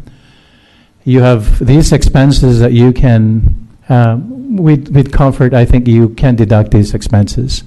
The mortgage interest, the property taxes, the direct expenses, and the allocation of the common expense that's shared between the main home and the second dwelling. Now, the big part here is that you are able to deduct depreciation expense against your rental income. And depreciation is, if we look at the cost of that second dwelling unit, $150,000 in this example, the depreciation rule there is a straight line of about amortized spread over 27 and a half years. And so that totals about $5,400. Keep in mind that's non-cash. You did not actually pay $5,400. So with these numbers here, you will not have a taxable income. And there's in fact a small loss there. In this particular case, you can use that loss against any other passive activity income. So if you have other rental properties, then you can use that loss to offset the income from other rental activity properties. So this is what you can see as the result of having that second dwelling that you would rent out. And in this particular case, it's rented for a lot of times. Let's take a look at the situation about the let's switch over to the junior accessory dwelling unit. That's the one where you extend, you convert a bedroom and living space into a junior accessory dwelling unit. It's about 500 square feet, and it costs you about $50,000. And so the rental income that you might expect, again, it might be definitely higher than this. Let's say $800 a month. And then the mortgage interest there is assuming that's your second mortgage on that $50,000 there. That would be the mortgage interest, roughly. And the property tax that is allocable to that, because you built that, the assessment of your property went up, so that's the $800. And then direct expenses here. I'm a bit generous with the expenses here. Now, the depreciation will be based not only on the $50,000 cost of extending the property. I would argue in my own tax analysis that you take the cost of the entire home that you have and how much is the space that is for rental, and that may be per square footage. And in this illustration, the rental unit occupies about a third of the total square footage. So let's use that as the allocation. So now we can take, for depreciation purposes, we can take the entire cost of the building, the home, and then take a third of that. So here is the number that you might look at for the junior accessory dwelling. Your rental income, $9,600. Your mortgage interest, specifically for that second mortgage, property taxes, and you can see the numbers there. Again, the helpful deduction here is that depreciation, because you're able to deduct the wear and tear of your building against your income. So in this case, it would seem that you again have a loss here. The only thing that I can point out here, separate from the dwelling unit, the first situation, is that because this is attached to your home, it is called as a mixed-use property, whereby there's personal use because I assume you're also living in there. And because of that situation, unfortunately, because of the mixed-use situation, and your rental expenses are limited, which means that you cannot claim a loss in that year that your expenses are higher than your income. You can only claim deductions up to your income. What happens with the unused expenses? They are parked. They will be carried forward and used for future years when perhaps you need them at that time when your expenses are less than your revenue coming in. So that's the income tax, the IRS in California, the tax situation. There are some questions that may come up. What happens with your property tax? Will it go up? How much is how much property tax assessment would go up because you built this addition? That's more for I think the county, for Dan and the folks in Ukiah question. Other question that you should also think about is, let's make sure that whatever you do on your property does not inadvertently affect your Prop 13 status, if you have that Prop 13 status. Just questions to ask. I mean, and those are just some of my questions that I don't have the answer that I'd like to think about as well. That's it.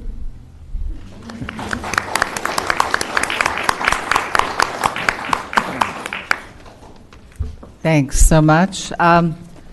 Okay, Larry, thank you. That was a lot of great information. Steve O'Mara is going to be up next, talking about the revenues, expenses, and the business of renting. Thanks, Steve, for being here.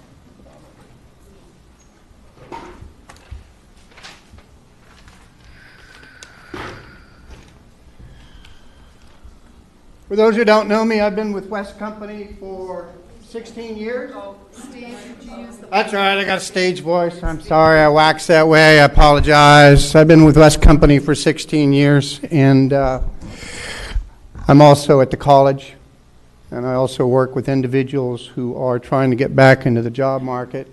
And when I meet those kind of folks, and there's a few of them in the room tonight, one of the things I think about is, do they have the right stuff? Are they comfortable in where they want to go and what they want to do? And I want to ask you the same question. If you're thinking about getting into a rental property, are you going to be comfortable doing that? Some people are naturally drawn to it, and that's great. I'm not sure I would be drawn to it. But if you are, you might be a property manager if you enjoy a little home improvement projects. My wife watches it all the time. I cringe in the background. You got spare time. I have no spare time, although I understand they're fair nursery. You don't mind occasionally dealing with difficult situations with challenging people. You have sufficient liquid assets to invest in your rental property, and that's what my friend was just talking about. If you ain't got the money, honey, you got to sit down and talk with people and get some idea what you really need, and that could be with West Company or it could be with any of the folks on the panel tonight. And investing in rental property you don't want it to suck up all of your net worth. So, a few advantages thinking it through. When I was in sales, we used to have a thing called the Ben Franklin close. Take a line across the top of the paper and a line down the middle of the paper, and you put all the advantages or yeses on one side and all the disadvantages and no's on the other, and you make a personal decision based on the outcome of that. So there are advantages and disadvantages. Obviously, there may be some income from the renter. There may be some property value growth over time as the entire real estate complex increases in value. And of course, the more time you invest into an investment, the more outcome you get. So if you're good with paintbrushes and stuff, keep the property up, because that's going to maintain the value. Of course, the downside is you're putting all your money into one basket. I hope that's good. There is tenant risk, so you want to make sure you got a good plan to get them in and a better plan to get them out. And as already mentioned by my tax buddy, the taxes and fees and insurance are going to be there whether a tenant is there or not. That's okay. But some of it is also deductible. That's even better. I love deductions. All my life is about lowering that tax liability. And then I think it's really important that you have active involvement in your property. I've been a renter all my life. And I've lived with some really, really, really unpleasant landlords. They don't care about the property. They just want the check. They don't care about the residents. They just want the check. And then on the other side, I've had some really obsessive, compulsive, marvelous property owners who stay on top of the property because they know it's investment. They know it has value. It's growing in value. And if they can keep the tenants happy, then the cash flow continues. And I'm all about cash flow. So that takes us to a plan. You got to have some kind of plan. And I'm going to give you a really hard plan. Okay? It involves a little planning, tracking, management. And here are the 4 parts. You want to do a property description? You want to think about your market. Who are you reaching out to? Who's going to rent in this property? You want to think about specific goals and objectives you might have to work on that property over a period of time. And then, of course, what are your skills like as a manager? Are you up for being the management? So you got the property, and what I suggest is on a sheet of paper, you describe that property to the best of your ability. If it's got interesting features about it, I mean, these are great models, but you may be working on something else as well. So what are the real attractions? What are the features and benefits of this property? Photos, inside plans, so that you can talk about what you're talking about when you're talking to folks about renting the property or financing the property. And then detailed descriptions of other aspects of the property, the landscaping or whatever it might be. It's your property. Make it beautiful. Make people excited about it. So who are you going to talk to? Who's your market? I mean, you can use the property descriptions to help you target those people. Identify the target market, which are the people that you're trying to reach, like hospitals. They need renters all the time. College and schools need rental units all the time. Even local government, other people. So think about where you are going to draw your people from. Identify your target renter. Is it a family, a friend, an advertising respondent? Who are you putting in that property? What about trends? The world is changing very quickly, and the technology and social needs of your renter are going to change with them. Now, I see a lot of birthday-relevant people in here for me, okay? And the needs that we have are going to be a little bit different than this young man down here, because I know this young man, and he's very socially and very internet and you know, the big 3 W's. He's into the world. And so what I'm into is different than he is. And if I had a rental property, I'd need to accommodate him in some way. Keep your property up. And then you want to have some strategies for long term.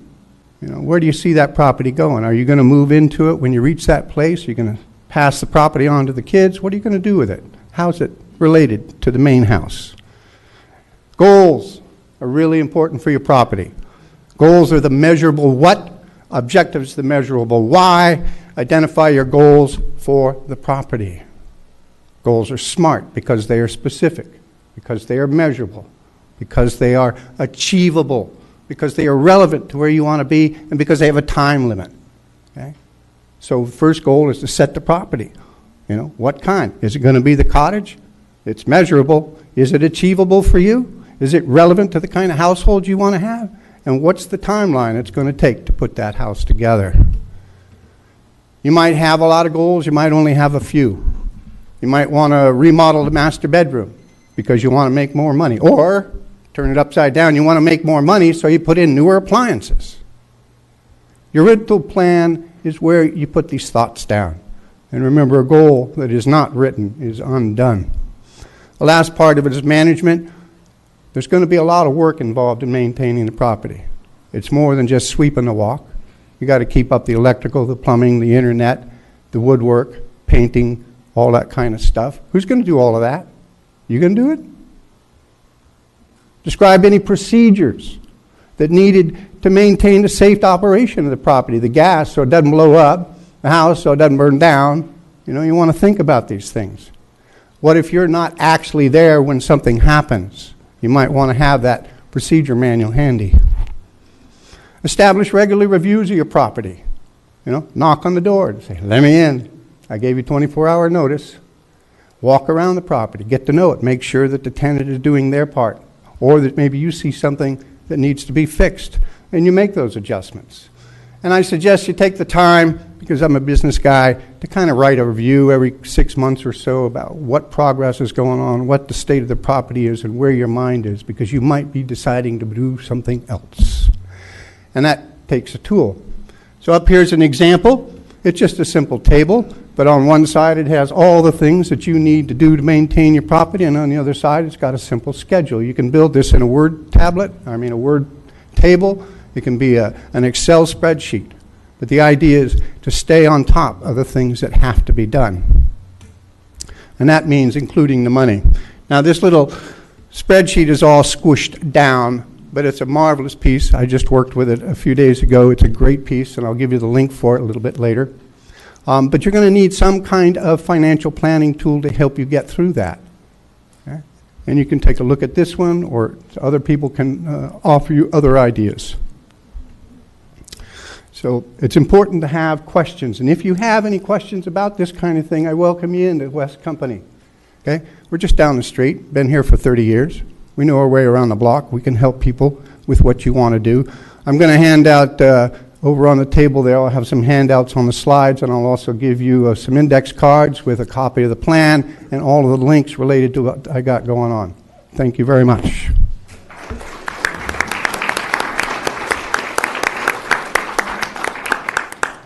That's great. Thank you so much, Steve, for all that information. Next, we have Megan Durbin, and she's going to talk about the effect on property values. Hi. Okay. Sounds like everyone can hear me. Just holler or throw the high sign if not. A couple things. Pretty simple. Having more than one unit on your property is going to increase your property value, hands down. Assuming that it's not, a liability and falling down or as a danger, health and safety hazard. It is very hard to quantify the dollars or percentage amount that your property is going to go up because of the limited amount of data we have in our area. There's only so much private property. There's only so much that's going on in the market at any given time. And any, very basic understanding of statistics is the more data you have, the more reliable it's going to be. So it is hard to tell you exactly, the percentage or the dollar amount that your property value is going to go up. But I think it's reasonable to roughly say that if you do have at least one other unit on your property value could go up 10 to 20%. Totally depends on a lot of things in our area, particularly the condition of your property. If everything's kept up well, or if there's some deferred maintenance or other issues going on. Within the last 12 months, within the Fort Bragg city limits, 8 out of the 61 sales were properties that had second units on them. And those price ranges ranged from $325,000 to $462,000. And again, this is just for the last 12 months, back to October of last year. Overall, of the 60 sales in Fort Bragg, those price ranges were from $117,000 to $570,000. So right off the bat, you're definitely getting a property value increase. You're going to start out at a higher base level if you do have more than one unit. And that same concept goes across the county, no matter what.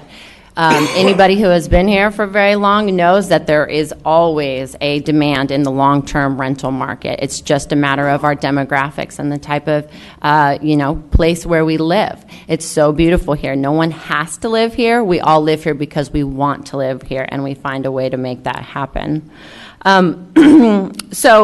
It will increase your property value. It doesn't necessarily mean that your property is going to sell faster than another property that only has one unit.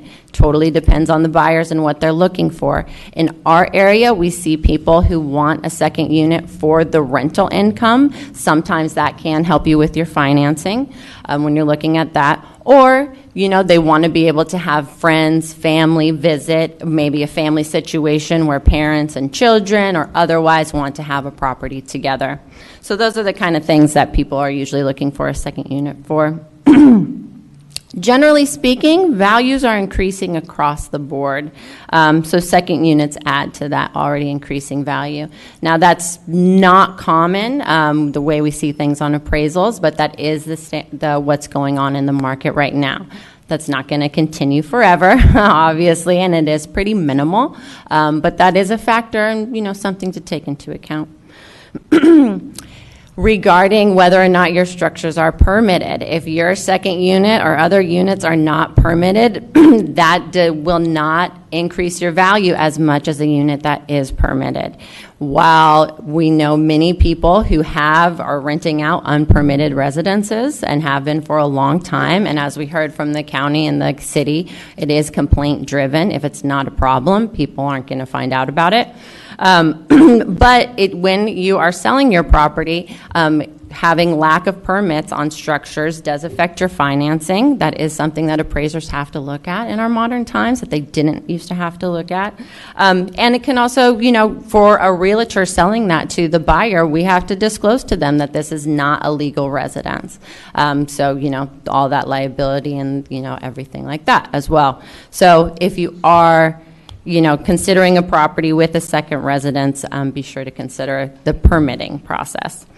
And just one note, piggybacking off of what Phil said about the value, if it costs you X dollars to remodel or renovate or build a second unit, that does not, I can almost guarantee you, that will not increase your property value by that much.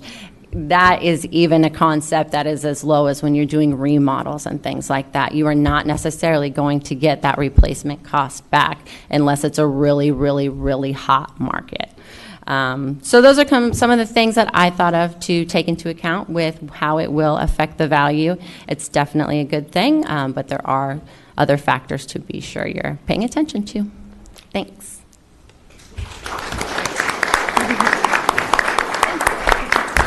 Thank you so much to Megan and to the whole panel. This is our time now for audience questions and answers. So we'll take your question. So, well, again, it's already as much of a question as more just a point regarding I brought up HUD vouchers before. A lot of people around, a lot of people in the city, around the city, or even the county, are a part of the HUD vouchers. And for one bedroom, one bathroom places and 0 bedroom studio apartment kind of things, they will, or they cover for $908 is the furthest they will cover. They have given special cases to they rarely ever go over 1,000, is what I should say. So, and I've seen many of these places that are the second units are either 1,100 or more. I'm not saying that you should all have it under 1,000, but just when you are pricing this kind of stuff, where you always keep that in mind that a lot of the people aren't going to afford it, even though at the market price it makes sense. Okay, thank you. Comment from one of our audience members back here with the hat. The gentleman had asked at the beginning of this how many people were in Fort Bragg and how many people were outside the city. There were obviously a significant number of people that live in the county area, and I was wondering if this organization is going to hold another one of these for people that live in the county, because as you were explaining, the county had yet to decide on their update on their code for this. So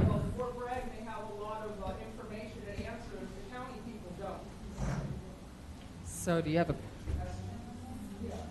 Okay. Was, are you going to hold another one of these meetings for people that aren't Fort Bragg dwellers, but live in the county, after the county has made their new rules for second dwellings, so that those of us that live outside of Fort Bragg will have the same amount of information? I don't know if this particular panel can answer this. No, I wasn't asking this. Okay. Oh, I see. Just to say a general thing, obviously there's a lot of interest in this. Can you hear this? You can hear. Okay. There's obviously a lot of interest, more interest. I mean, we thought 40 people would show up. So we need to come back, and we would love to have people that want to be involved in this, but clearly there needs to be more information and more opportunity for people to learn about second units in the county as that changes, in the county as that changes, and, then it'll come up again when the Coastal Commission makes a change, hopefully in the next 18 months.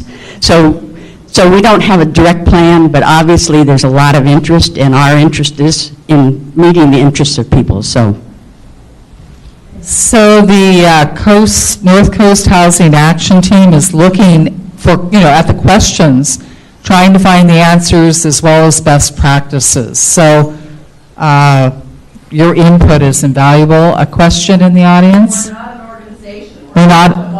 We're not an organization. We're a bunch of volunteers under the auspices of Healthy Mendocino, which is a nonprofit organization looking at 5 different areas of health in the county, and housing is one of them.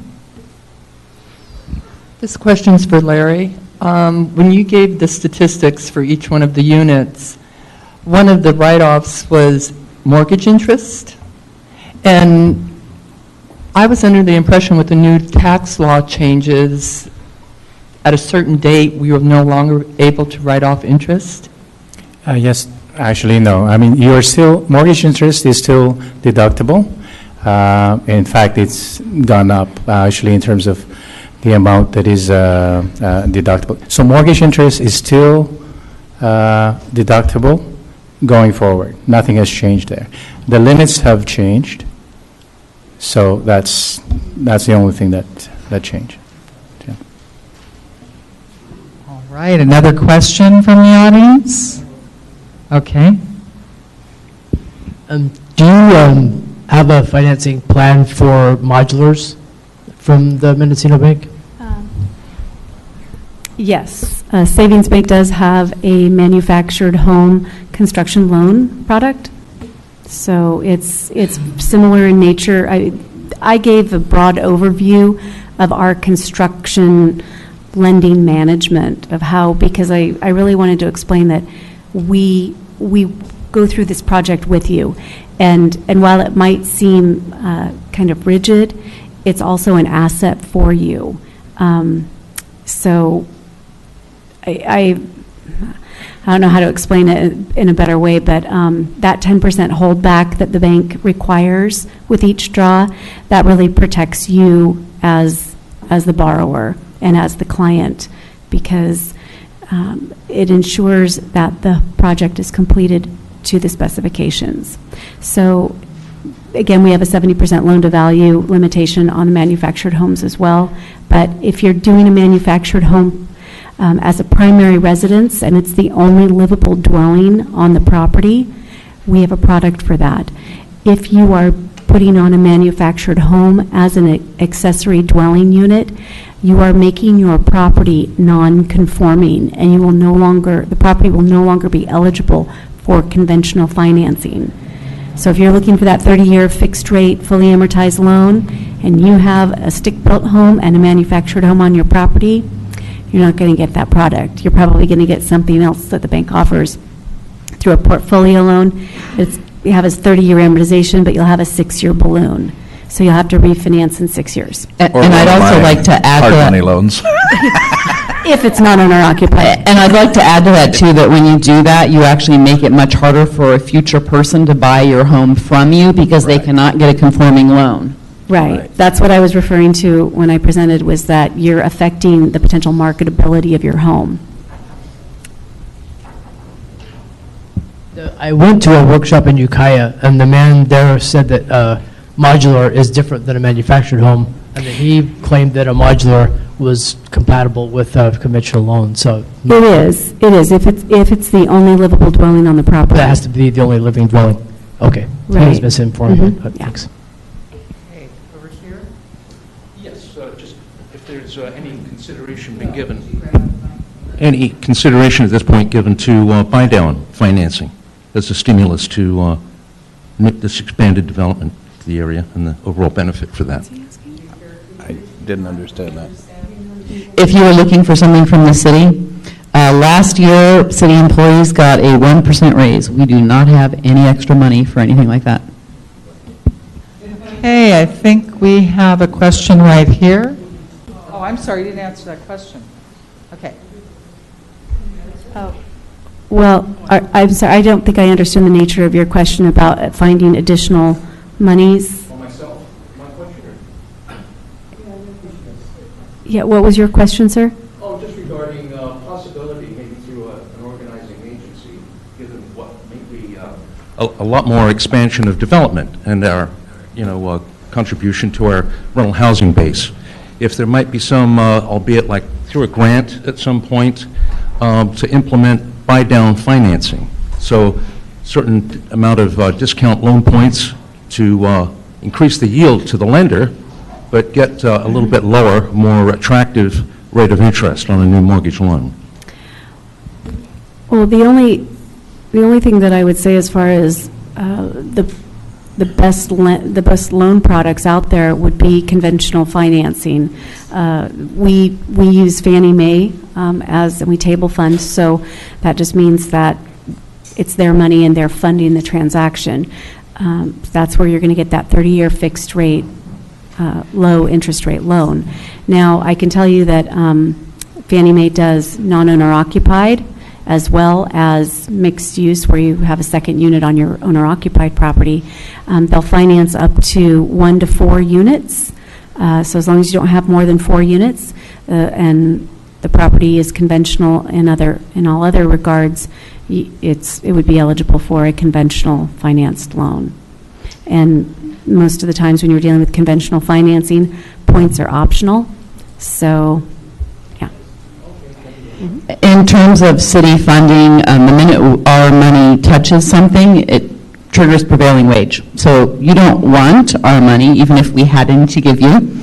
Our contribution are the free plans. The other project I just wanted to let people know about is we are working right now on an 80-unit affordable housing project that will include senior housing, affordable family housing, and permanently supportive housing for homeless individuals. So that's our big grant-funded project, and we get state grants for that. It is on the coast. It's on South Street in Fort Bragg, and it's still going through the process. It's not like all done, but we're getting way closer. Excellent. Okay, we have time for two more questions. I can't do the microphone. Okay.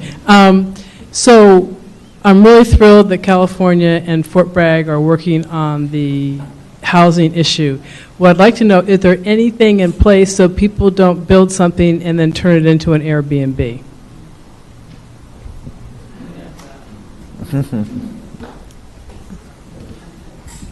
So this is a super interesting question to me. In the county, you can have an Airbnb as a second unit, and it kind of blows all of your financials off the charts because people who rent out Airbnbs report like $4,000 or $5,000 a month of income from those Airbnbs, which is partly why we have such a housing crisis, because so many second units have turned in to Airbnbs.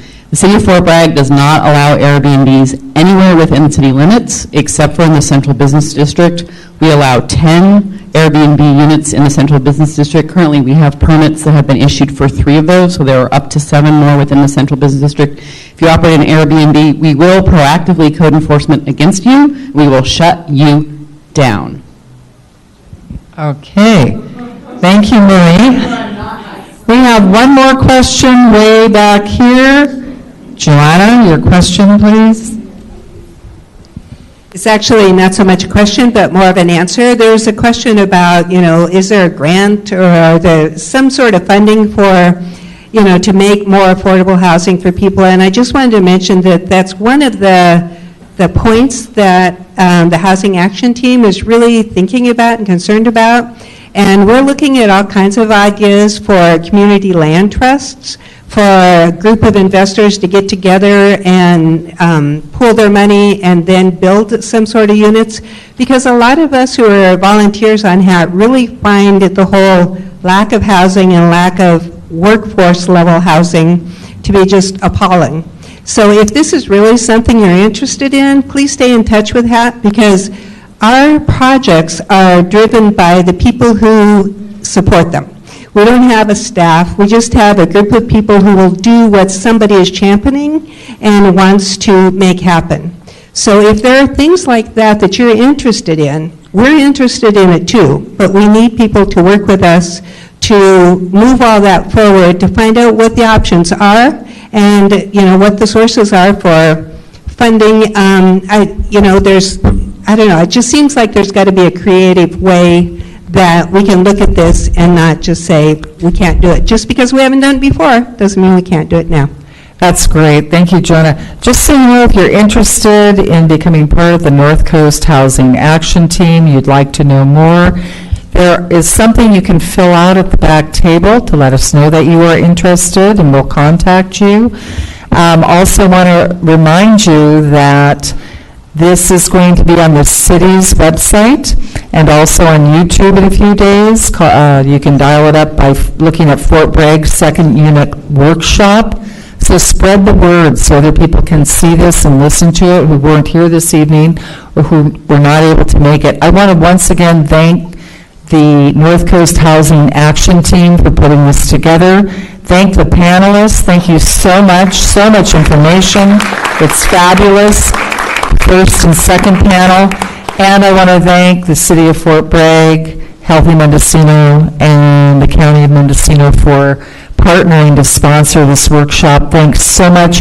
Please stay tuned. We'll have more of these events to help educate our community, move forward, hopefully with more viable and safe housing and affordable housing in our community.